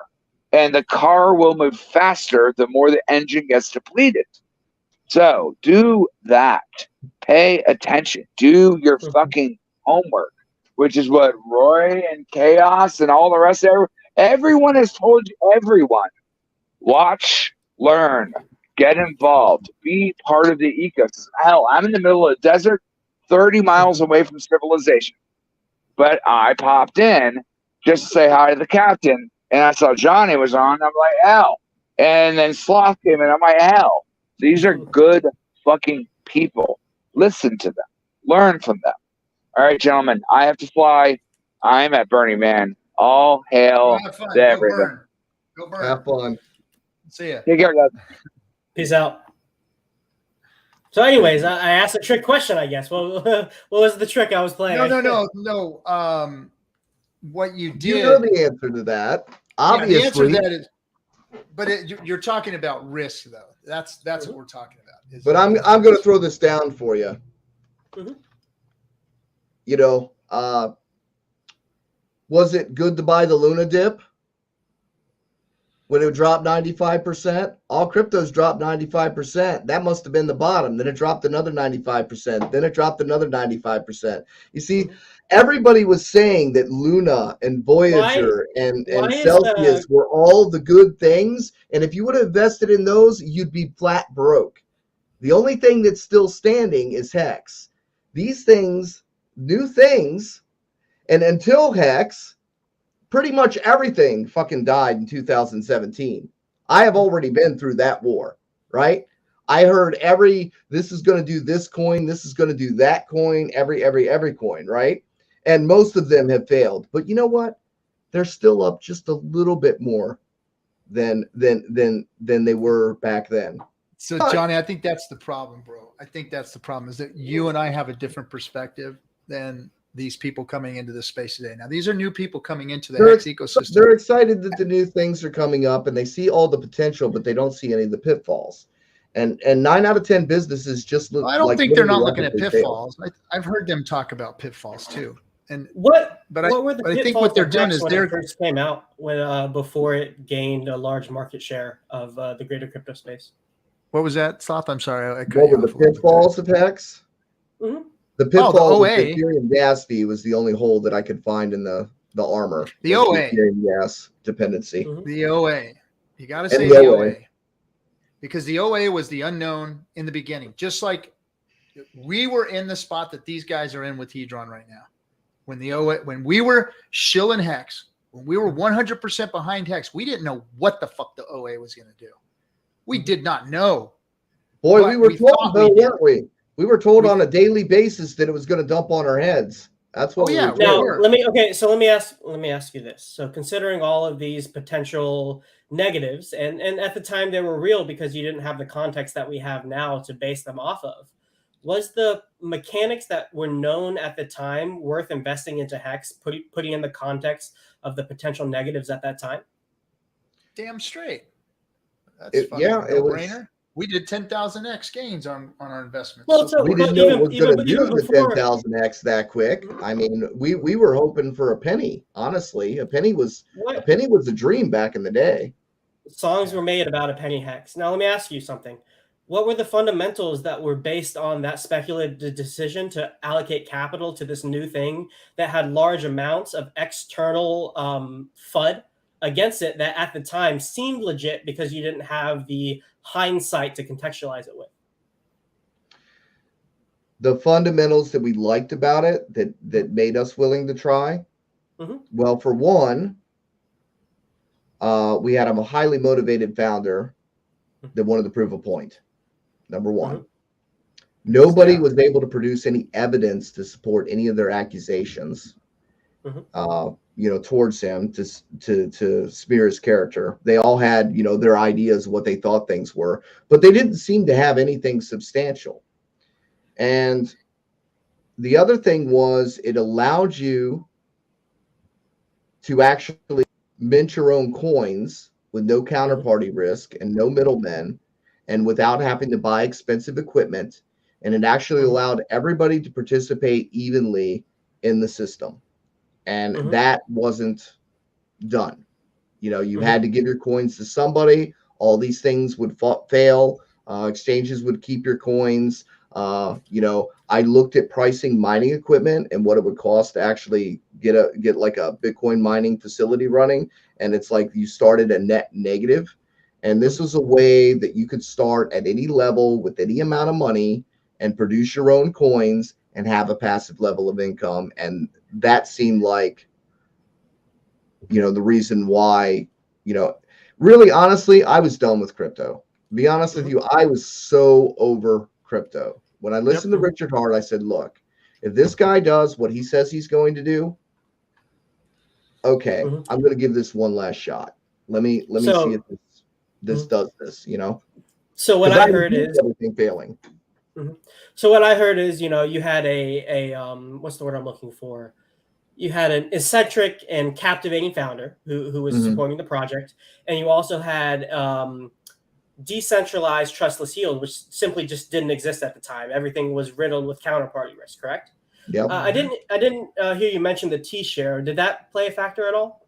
The way T-shares immediately were not something that we understood from the beginning. We knew they meant something, but we didn't. We knew they meant something, and when I realized it, I went around beating the drums when they were about $120, and I said, "Guys, the rate is going up. The rate is going up. The rate is going up," and had a meeting with the Germans, and they recorrected me. Okay, so we have charismatic founder and we have decentralized trustless yield as the two main premises to base capital speculation on top of. The T-share rate didn't come into later, so that's not a sufficient premise or not a necessary premise to base capital speculation on. So we just have those two, right? Let me ask you first question. Does Alex fit the criteria to speculate money on as a founder? In my opinion, no, because little is known about him, actually. Okay. He's just recently come out. I haven't followed, 50 different videos and kind of walked with him through the whole process. I wasn't there in the development. I wasn't in the Telegram helping making choice decisions on on the code or the logo, or I wasn't there on the whole journey. We were actually there on the whole journey with Richard as he was developing it and as it grew. Sure. So I hear one yes from RG3, and I hear a no from Johnny. And that's where my confidence comes in, is because I spent some time getting to know Alex and what he was doing, and heard from behind the scenes of what he was doing, what he was trying to create. And I heard his heart, and I heard what he wanted to do. So, and you know, that was it for me. Look, again, I'm not the dev guy. I'm not the tech guy, but I'm the people guy. And I knew Richard, and I said, this guy, he might be all these weird, quirky things, but he's a down motherfucker. He's real. He's going to do what he says he's going to do. I can tell he was that guy. Now, he could fail. He could fail. Every human being can fail. Now, if I put my confidence in somebody that fails, it's my fault. But if I put my confidence in somebody that I know is a scammer, knows fake, knows it's faking the funk on the funky dunk, then that's on me. Now, if they do something nefarious, then that's on them. You know, so I didn't see Richard that way, and I didn't see Alex that way. I don't know Alex to be that way. In fact, I work with Alex on in the back end of things. That's great. Other projects. So yes, Alex to me is the same type of guy that Richard is, trying to make crypto better and trying to use the system that Richard created, and just game theorizing it and making something on top of it that can actually help enhance the system that we already have. And so, yes, the other part of the comparison is Richard was retired at 23 with multi-million dollars, you know, and he had ran successful companies in the past. So there's a history there too, you know, and as a business person myself, you know, I understand his knowledge and level of marketing, presentation. You know, there's a lot more to just having a good product. You can have the best product in the whole world, and if nobody knows about it, it sits on the shelf. And I've seen this happen on many occasions. I built a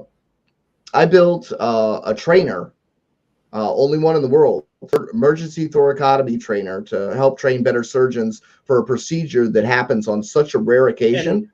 Real quick, Johnny, I can appreciate that level of expertise as a dental student myself. To create something to train somebody to be able to perform very precise manual dexterity procedures is very impressive. That's a no, PVM, by the way. I just wanted to throw that up there. That's a no. I didn't. No, I know Michael, and I know that project, but no, I didn't invest in it. He's such a nice guy. This just throws me off so bad. So what I'm saying is, it never made it to the market because the marketing team sucked. Okay.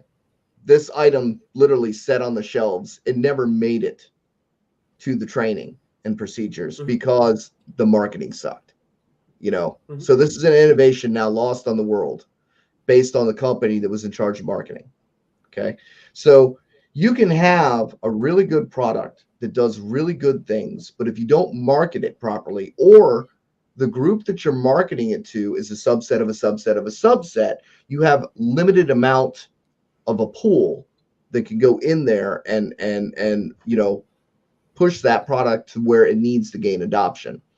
The other thing is the level of complexity. You're a really smart dude. You get the whole complexity inside and out through the ICOSA, through the Hedron, through all the different staking mechanisms, the different ways to play it out, right? Most people in crypto want to know what button to push to make the money come out. They are really that simple-minded. The other thing is people's typical human behavior is they pick one team. One team. They don't pick two favorite teams. They pick one favorite team. It's very difficult for them to pick two teams unless they're different sports altogether, right? So, you know, this is where people limit their scope. And so they pick one thing or the other. They can't do this thing to this thing to this thing with the multiple steps. They're not that complex. You are complex, but you think like you, and normal average people don't think like you. And that problem is, that's where the adoption issue becomes a problem, because it's beyond their pay grade. You know, they're never going to learn this stuff. They're never going to learn Hex. A lot of people are never going to learn Hex. Most people are not even going to learn to go on Coinbase or Robinhood to click a one damn button. But if you can make it easy enough for people to click one button and the money comes out, that's what they want. That's where you're going to get your mass adoption. The extra layers of complexity keep the intellectuals entertained, but it doesn't build adoption because the levels of complexity actually discourage adoption because people get so far and they quit. They don't make it to that next level.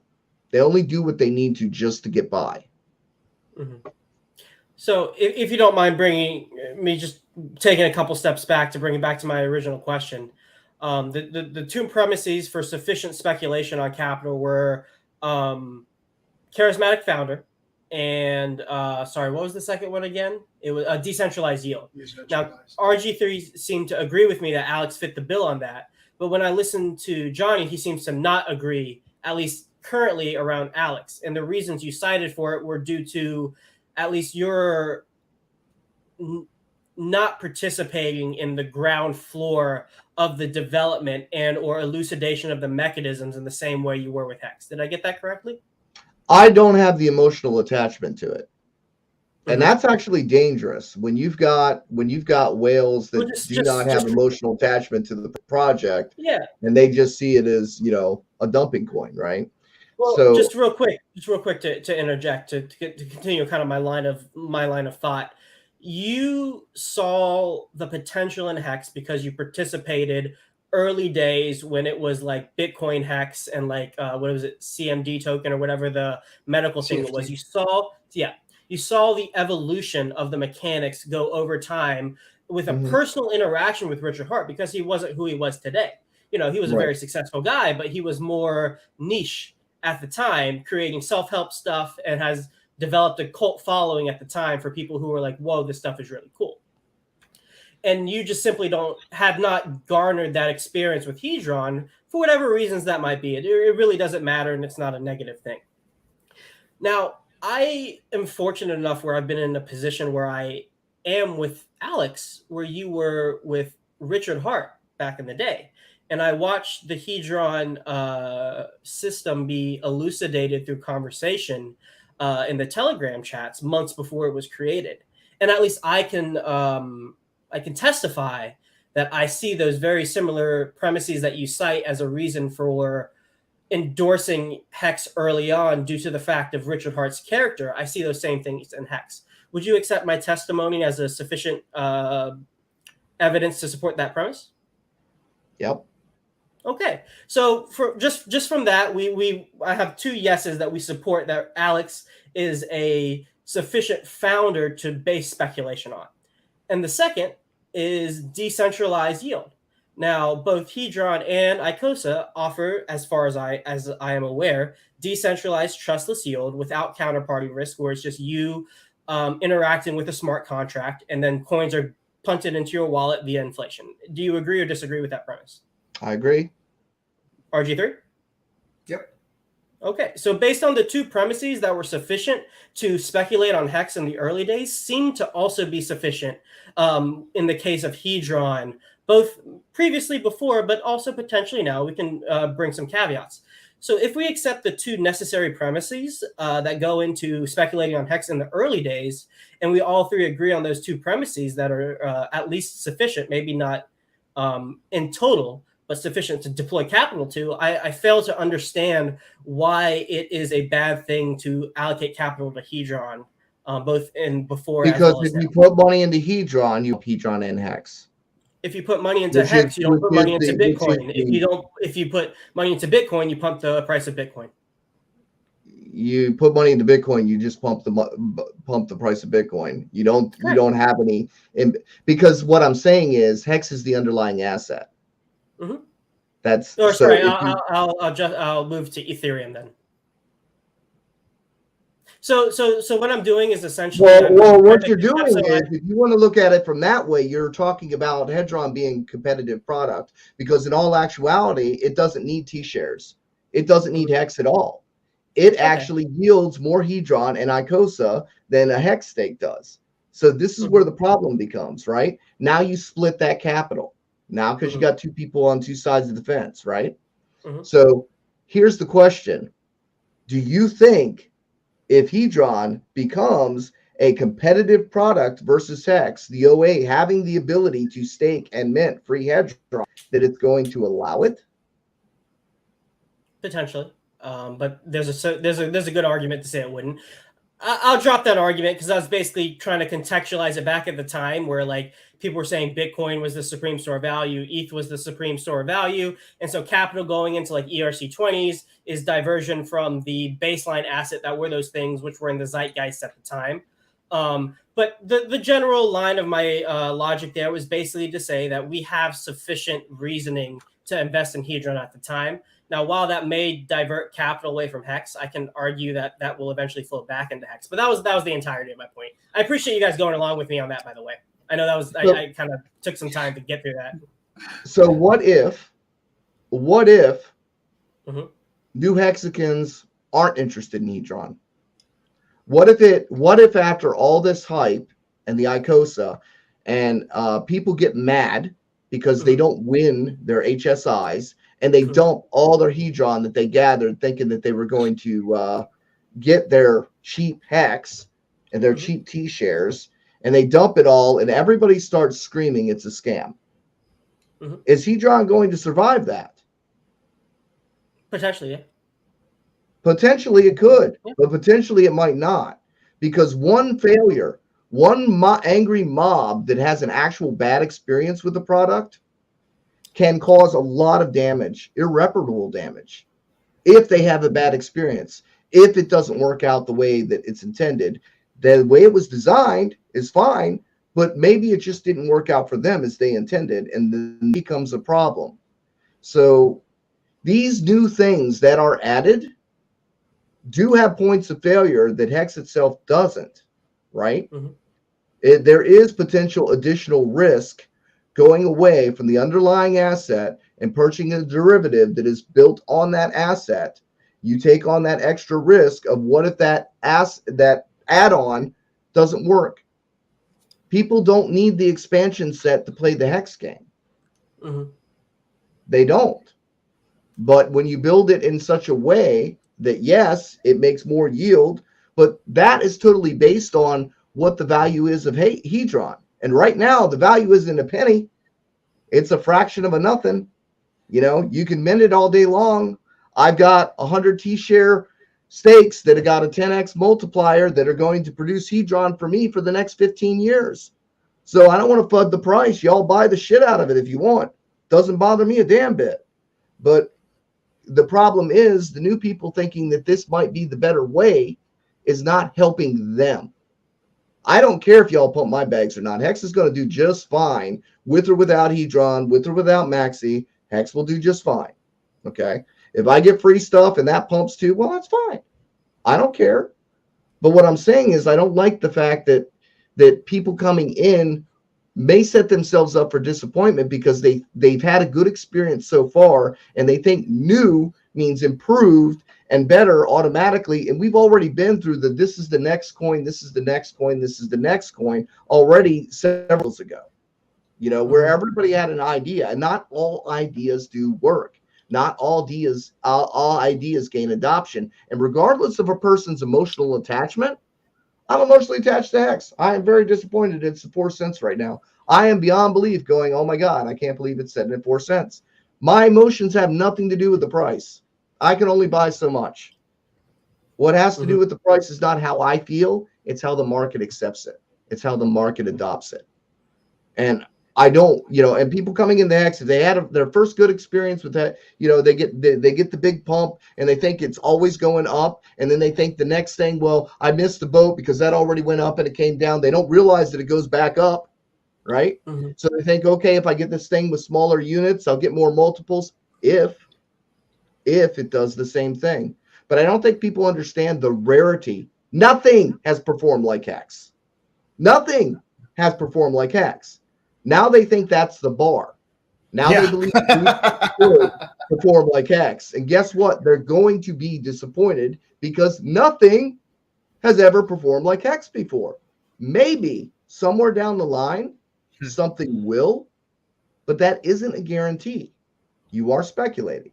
You are guessing that this new thing has the potential to do better.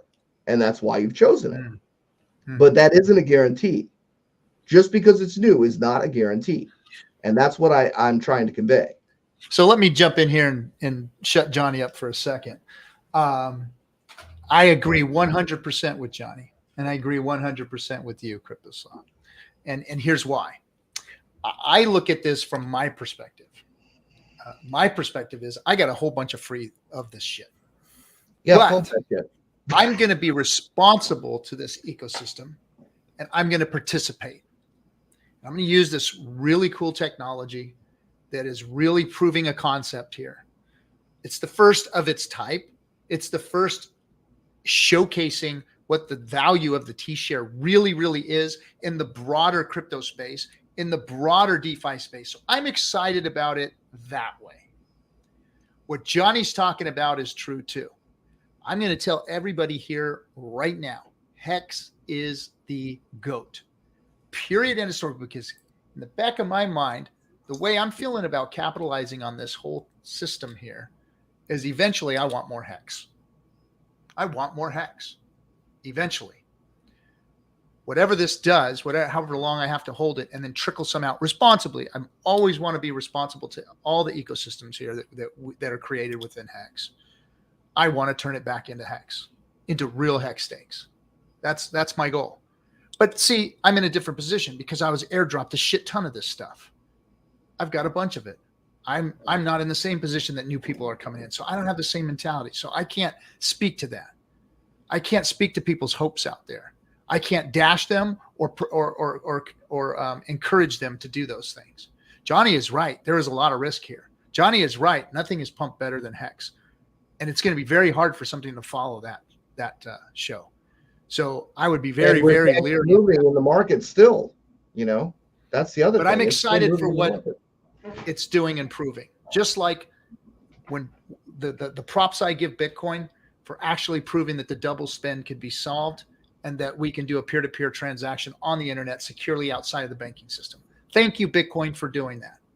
But you have failed to wow me in the world of crypto. Ethereum, thank you for bringing smart contracts. Thank you for doing that. You screwed up the chain, but you did a great job by showing us how Solidity can make programming this shit to do really cool stuff is possible. Thanks for proving that concept. Hex, thank you for proving the next concept that we can program this stuff to do really cool shit. And here's the cool shit, the T-share. And now thank you, Hedron and Alex, for taking it and showing us that you can actually take that T-share and create value within a system and create a whole new DeFi space outside of what crypto is. Thank you for proving that concept. So these are all conceptualizations of where we're moving into the future. Now, to put your financial value into these things is all risk, period, end of story. We took that risk when we got into Hex. You take that risk when you get into Bitcoin or Ethereum or any of these things. You take that risk. So always, and this is financial advice, do not get into these cryptos any more than you can afford to lose, because you can lose it all.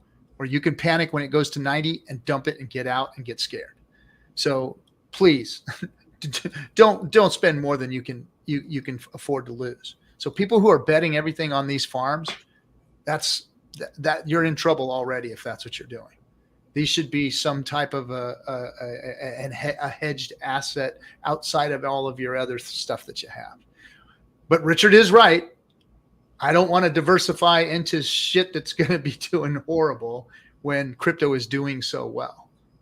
Now, it could go away tomorrow if they legislate it out of existence and I have to go move to another country in order to use the damn shit, So there's that too. Exactly. But mama's probably not going to let me do that. So guess what? I'm going back to work and making things work here.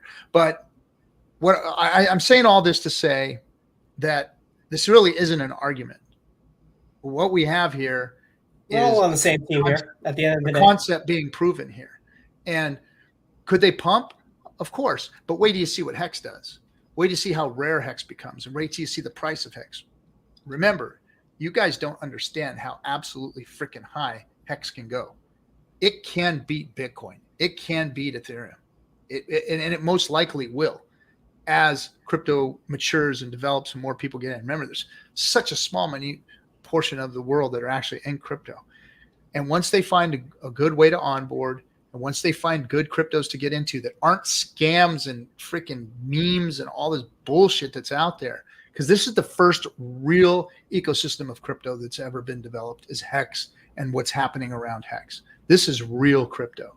And Hexicans, people like you, Sloth, people like you, Johnny, you guys understand crypto better than any of the best experts that have written books out there about crypto. You guys are on the cutting edge of what's really happening in the real crypto space, you know, and you guys are to be commended for that, man, because Sloth, did you hear of Hex Bay? We're having are so deep for anybody else to even consider understanding. If you're new and you're sitting in this chat room, I'm sorry, but you are listening to greatness right now. This is true crypto greatness happening. Nobody's talking about this shit. Nobody even understands this shit that's happening right now. And we're sitting here. Still got send and receive function coins. They still got send and receive function coins, and with the story and the fairy tale about what they're going to do in the future. Sloth, are you familiar with Hex Bay? Did you use? Yeah. So I wasn't around at the time, but I'm familiar of all of the different products that were built to extract value out of the Hex community by giving up the Hex. Yeah. No. Hex Bay. Hex Bay yeah, that was the tradable stakes one. I was talking about like Axion, Hexy, stuff like that. Yeah. But, like I know there's a long history of like stuff attempting to build on top of Hex that ultimately failed. That's not even where I'm going. Where I'm going. Please. Firebun wrote an encapsulated stake program. Mm-hmm. Did you hear about that one? Yep. But does anybody talk about it? Hex Bay, does anybody talk about it? Mm-hmm. The only one they talked about, the only one that's caught any traction at all is Hedron with the encapsulated SSI or HSIs. Okay. Mm-hmm. So that's an advantage. But the other ones, they didn't make it. There was really nothing wrong with those products. They just didn't gain adoption. Okay. And that was fairly recent. Mm-hmm. So just to give you an example, and when Hex Bay first initially started, a lot of us did talk about it. I forget who the guy was that invented that, but I think he was on your show, wasn't he, RG? Yeah. So the Hex Bay guy was on the show, but nobody cares, right? This is what happens in crypto, right? Something new becomes popular. Everybody gets excited about it. And then when it doesn't do what they want it to do, not what it was designed to do, but when it doesn't do what they want it to do, they quit. And it just happens over and over again. So now I'm not saying this is going to happen with Hedron, okay? And as far as Alex, I think he's a nice guy, okay? I think he's really intelligent. Yeah, I have seen him on interviews, okay? I don't have any issue with him. I think he is perfectly trying to do what he says he's trying to do, is trying to add value to the Hex ecosystem. There's no doubt in my mind. Okay. I think he's a cool guy. I hope to meet him one of these days at one of these things. So this is not anything ill on him or what he's created. Richard said the code was, solid. He's read through the code and everything. I have not read through the code. But again, that's not coming from at all, okay? And I think it's great that derivatives add value and validity to the Hex ecosystem, because what coins have a layer 2 and a layer 3 built on them? Nothing has a layer 3. I think we have a first layer 3 really going here, That's cool. So I'm just saying, and I see this one guy in our chat here. Do you mind if I just real quick? I think, and this is my opinion, and maybe it's my naivete and being new to the crypto space and not having all the context that maybe you guys have, but I think Hedron falls into that category that Richard Hart talks about a lot, where it's like, yes, all of these things are a scam, but then there's the one that isn't. I think Hedron falls into that category.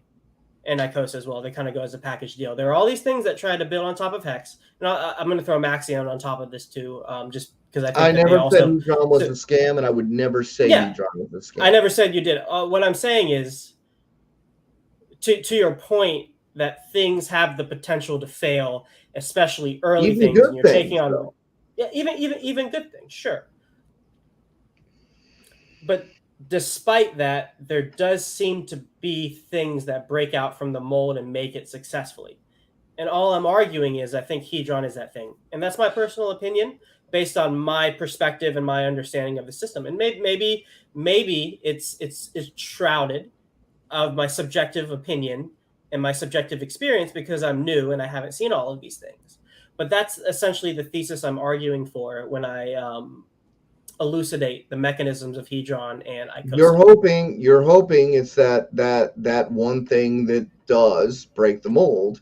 And like I said, you have to watch that because you can be emotionally attached to a founder. Look, here's the funny thing, right? So your friends and people that are close to you are going to tell you what you want to hear. All right. I've got people that say, Johnny, you're a phenomenal artist. No, I'm not. No, I'm not. I can do things that they can't. And because I can do things that they can't, they think I'm phenomenal. Okay? When you have abilities that others don't, they pat you on the back and tell you you're awesome because they're your friends. And that's what they're going to do, right? So when you have an emotional attachment to a product or a thing, you are going to believe with all your heart that that's phenomenal, right? If I were to go to Hollywood and try to compete with those guys down there, they'd kick my ass. I know them. I know who's getting the jobs. I know what they're doing. You know, I'm nowhere near on that level. But because I'm the only artist that these people locally know, they believe it's phenomenal, right? It's something they can't do. And you admire Alex for his abilities to program and do what he has done and the creativeness that he has and what he has created. Does that mean he's really the best? Not necessarily. He's the best you know. So even if he is the best, just because you have attachment to that product does not mean that other individuals are going to see it the way that you do because they don't have this emotional attachment to you. So keep that in mind too. Let me think what I want to respond to that. Well, I guess I'll contest the premise that you need to be the best to have a successful thing, and I think that's kind of implicit in many of the arguments. Yeah, that's implicit in the arguments you've been playing. Like things that are the best aren't necessarily the things that succeed, and so whatever crypto founder being the best isn't necessary for that thing to actually succeed, right? No. I am not implying that you have to be the best. I'm implying that you have to know more than building a good thing. For instance, in my line of work, I might not be the best artist, but maybe I market better than the Hollywood artist. In fact, I've gone to several conventions and outsold them all day long. Why? Because I have better marketing experience than they do. I have better presentation than they do. It's not a matter of just having the better product. Pet rocks sold. Rocks of Ethereum, NFTs, freaking sold. It's all about marketing and presentation and getting it in front of the people that are willing to purchase it. And that's where I think that Alex is lacking because he's not getting it out into the rest of the environment. It's more like everybody is admiring him within the community that respects his abilities because we're smart enough to recognize his abilities. And, he's not mainstream, right? So, well, actually, I think that actually has a pretty decent corollary to Hex. I think most of the outreach of Hex was due to community members, not necessarily Richard himself. I mean, don't get me wrong, Richard has done tremendous things, especially recently, to get the word of Hex out. But I think most of the Hex community, at least from my perspective and my understanding of the history, has been built off the backs of people like RG3, Dollar Cost Crypto, Crypto Coffee, not necessarily derived from Richard Hart himself. And of course, there's that one artist guy who creates weird, stuff online. I don't remember his name, but and I see I see that analogous to what's happening with Hedron right now. Alex isn't out there doing the marketing. He's done a lot of interviews. Don't get me wrong, and he has a very unique way and in an elegant way of describing things. But I think, people like cryptographics, if I include myself in there, Hexecutioner, Nomad, these are people, Jawa, these are people more behind the scenes, not necessarily on streams, more in the Telegram and on Twitter. But I also see a corollary, or at least an analogous, an analogy that can be built between the early days of Hex onboarding community and the Hedron one that is mostly community driven by those who how many coins have a community like Hex? How many people do you think feel exactly like you do about XRP? They feel exactly like you do about Cardano. I mean, we see them all the time, Mm-hmm. So, your emotions versus, it's just going to take time. All I'm saying is, look, don't get it in your head that everything is going to work out because you feel a certain way. That's all I'm saying. Be aware. I'm sorry if I gave off the idea that was what I'm arguing for, that my feelings were a necessary corollary to what reality would eventually elucidate. That wasn't my intention at all. I'm just trying to argue that there are sufficient reasons to speculate on Hedron based on its fundamentals being tied to the sound fundamentals of Hex. That's all. And then the question of capital allocation is a completely unique one, as well as a unique one in separate conversation. That's what I'm trying to argue for. If that wasn't clear, and I'm sorry if I didn't make that clear. Thanks for the $5 icon, but I'm not going to read it because I don't want to talk about that other project that's in there that scammed out a bunch of Hexicans. So and let me just say this as an olive branch or a potential bridge to build. Hedron has had an incredible run up so far, and historically in crypto, when things have run up over a 10x, that's usually a higher risk place to put your capital. And so, if you want to take the thing that has not run up that much, but is on its current 95% dip, and you're worried about capital risk in terms of speculative assets, because Hex is still a speculative asset. It's still very new relative to the greater crypto community and the greater financial system as a whole. And, that speaks to the opportunity that's available. That would be the safer play. Just buy your Hex and stake it. Like that's the absolute safest play. I would advocate for an HSI due to optionality. And I think you would agree that, there's an argument to be made to use the Hedron smart contract, but you're still staking Hex and you're still owning it with your. That's what Johnny really don't like. That's what he really doesn't like, is that you got an option to get out of your stake. He's always hated that emergency end stake button. And he hates this even more. Well, I hate it when you tell people to go ahead and stake 555, and then look, the way I see it is, look, some of this stuff actually undoes the things that make Hex work well. It needs all the parts of the engine to run. I disagree. The way that it needs to run, and some of this is undoing, right? And that's what I had a problem with Maddie's safe thing that he has, because it's like, here you are, you're trying to do the opposite of what is popular, because what is popular is people are trying to literally find ways to get around the staking system, whether it's having a liquid coin or a movable stake or whatever. It's all about people trying to find a way to get around to delayed gratification, which is actually the thing that is going to be most benefit to them. What I want to do, I'll tell you what I want to do. I want to pretend I don't own any crypto for the next 5 years and just walk away from my computer.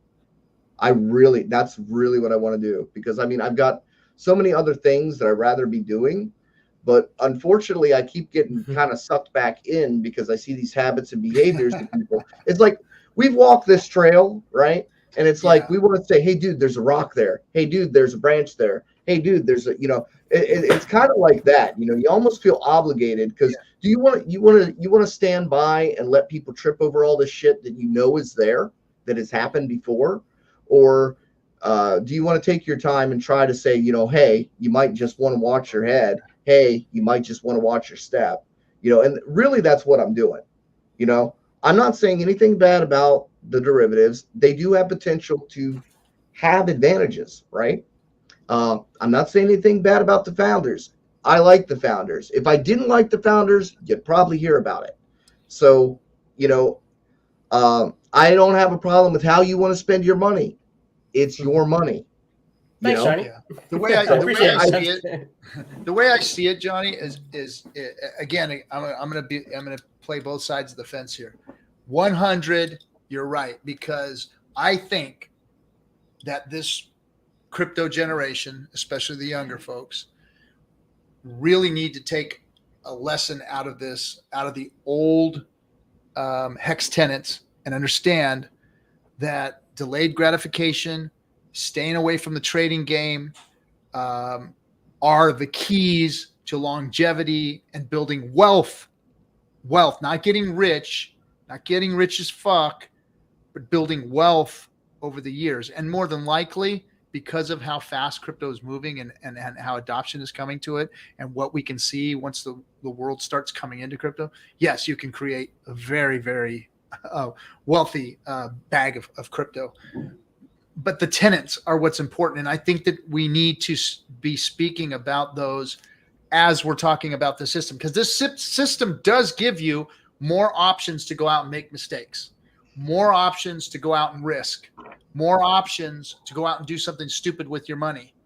That's what Johnny's really concerned about here. And I'm concerned about that too, because I thought that when Hex came out, that we had a tool to teach this crypto generation long-term delayed gratification, a long-term mindset. You know, what I was taught, like when I first got into the stock game, my father-in-law, you know, I got my stockbroker and I started putting my money. I was like, okay, well, when it goes up, when can I pull it? And they were like, whoa, settle down, Turbo. This isn't about getting in, getting out. This isn't day trading here. I'm going to show you how to buy stocks that are going to be worth something down. This isn't about the next pump. This isn't about, no. This isn't day trading. It's for the long term. When you're ready to retire, when you're 60, 70 years old, that's when you're going to be looking at maybe taking some of these stocks out. That's when you're maybe going to be looking at cashing in on them. So I was taught that mindset and I understood it. And it's served me well over these years. Even with the dips in the stock market and everything, it has served me well not being a day trader, because all the day traders that I know, the freaking geniuses on YouTube and the geniuses on the television talking about day trading, they're all wrecked. They're all wrecked. All the guys that wrote the books about all the short-term stuff are wrecked. Just like we're looking right now at all the traders that are wrecked. All the guys with the charts behind them on their YouTube videos, they're all wrecked, and all the people that followed them are wrecked. And why? Because we're living in very volatile times right now, and everybody wants to go out and trade. And Hex changed that. Richard changed that. And us, as being custodians of the community, have taught that. So I understand where Johnny's coming from when it comes to that. We still need to be pounding that into people's heads, that if you're out there risking these assets and day trading and playing the trading game, you're doing it wrong. If you're looking at these things as long-term assets and supporting the ecosystem with them, then you could possibly be doing it right. So that has to be spoken first. There was another aspect that drew me to Hex that I really wasn't pointing out, is the fact that I was looking for an asset that was going to generate passive income, that I could set it, forget it, not have to watch charts all day, not have to look at the screen all day.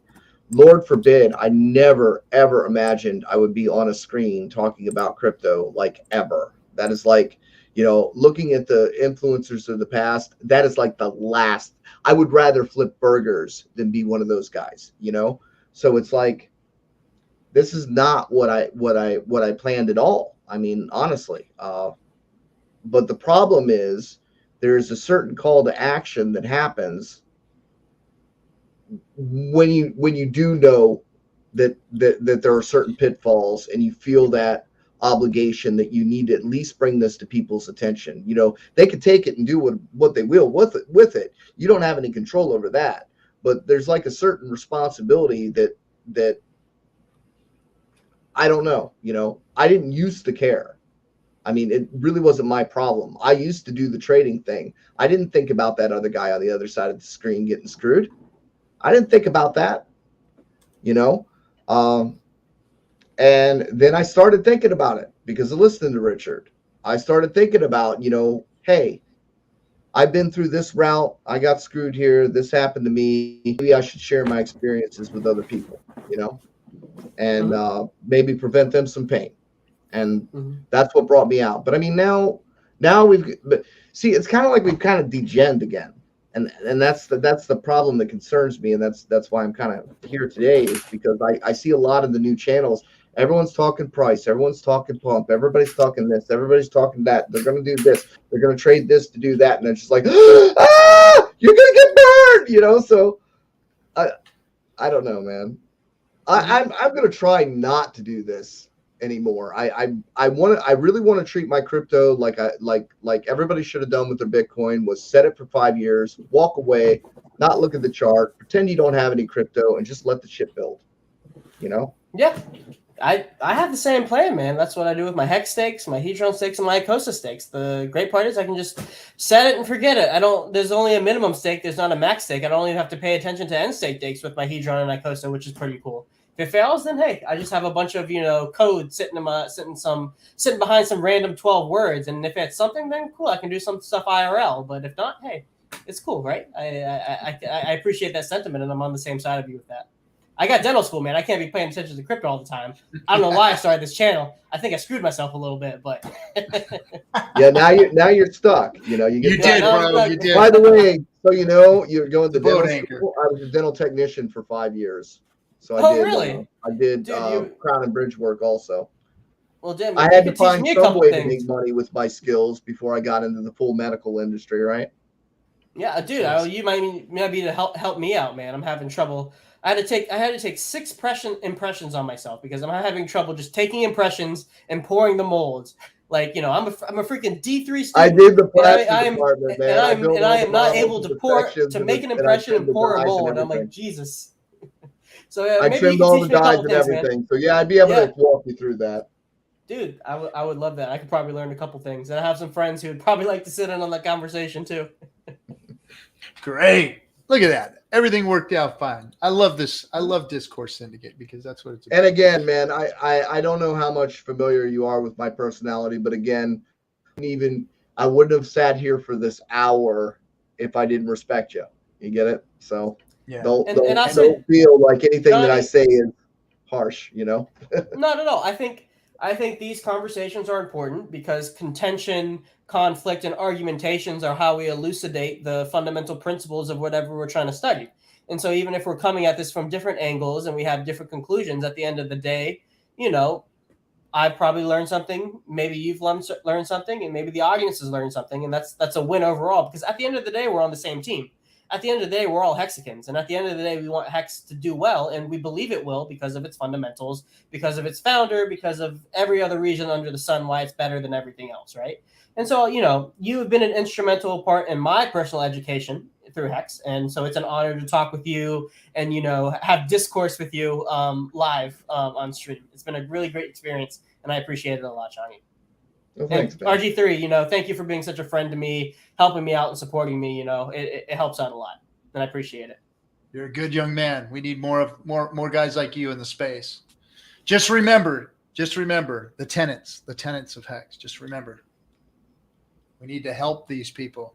We need to help save people from themselves, because when they do have options, and I know the options are coming, and they're going to get wilder and wilder. We need to always pull people back and help them to remember that these risks are out there and that options can wreck you if you're not careful. I wonder if we're going to get a layer 4 on Hex. I think we're already holding the leg. It'll come, bro. It will come. Like, this will give me more content, right? we're already holding a record of layer 3s. I don't know of anything else with the third layer. Yeah. Right on, everybody. Well, hey, thanks for coming, Johnny. Always good having you here. The OG of OGs, Johnny Sloth. Thank you, buddy. You are the new breed of Hexican, and you are brilliant. I freaking love your stuff. Keep it up. Guys, thanks for coming. We'll see you on Monday chatting with the captain. I think I'm going to do a chat with the captain. But other than that, Take care. Peace out. Have a great, what is it? A Labor Day weekend, right? And everybody should have some barbecue going on and try and stay out of the heat. California. God damn, it's hot out here. All right, guys. We'll see you.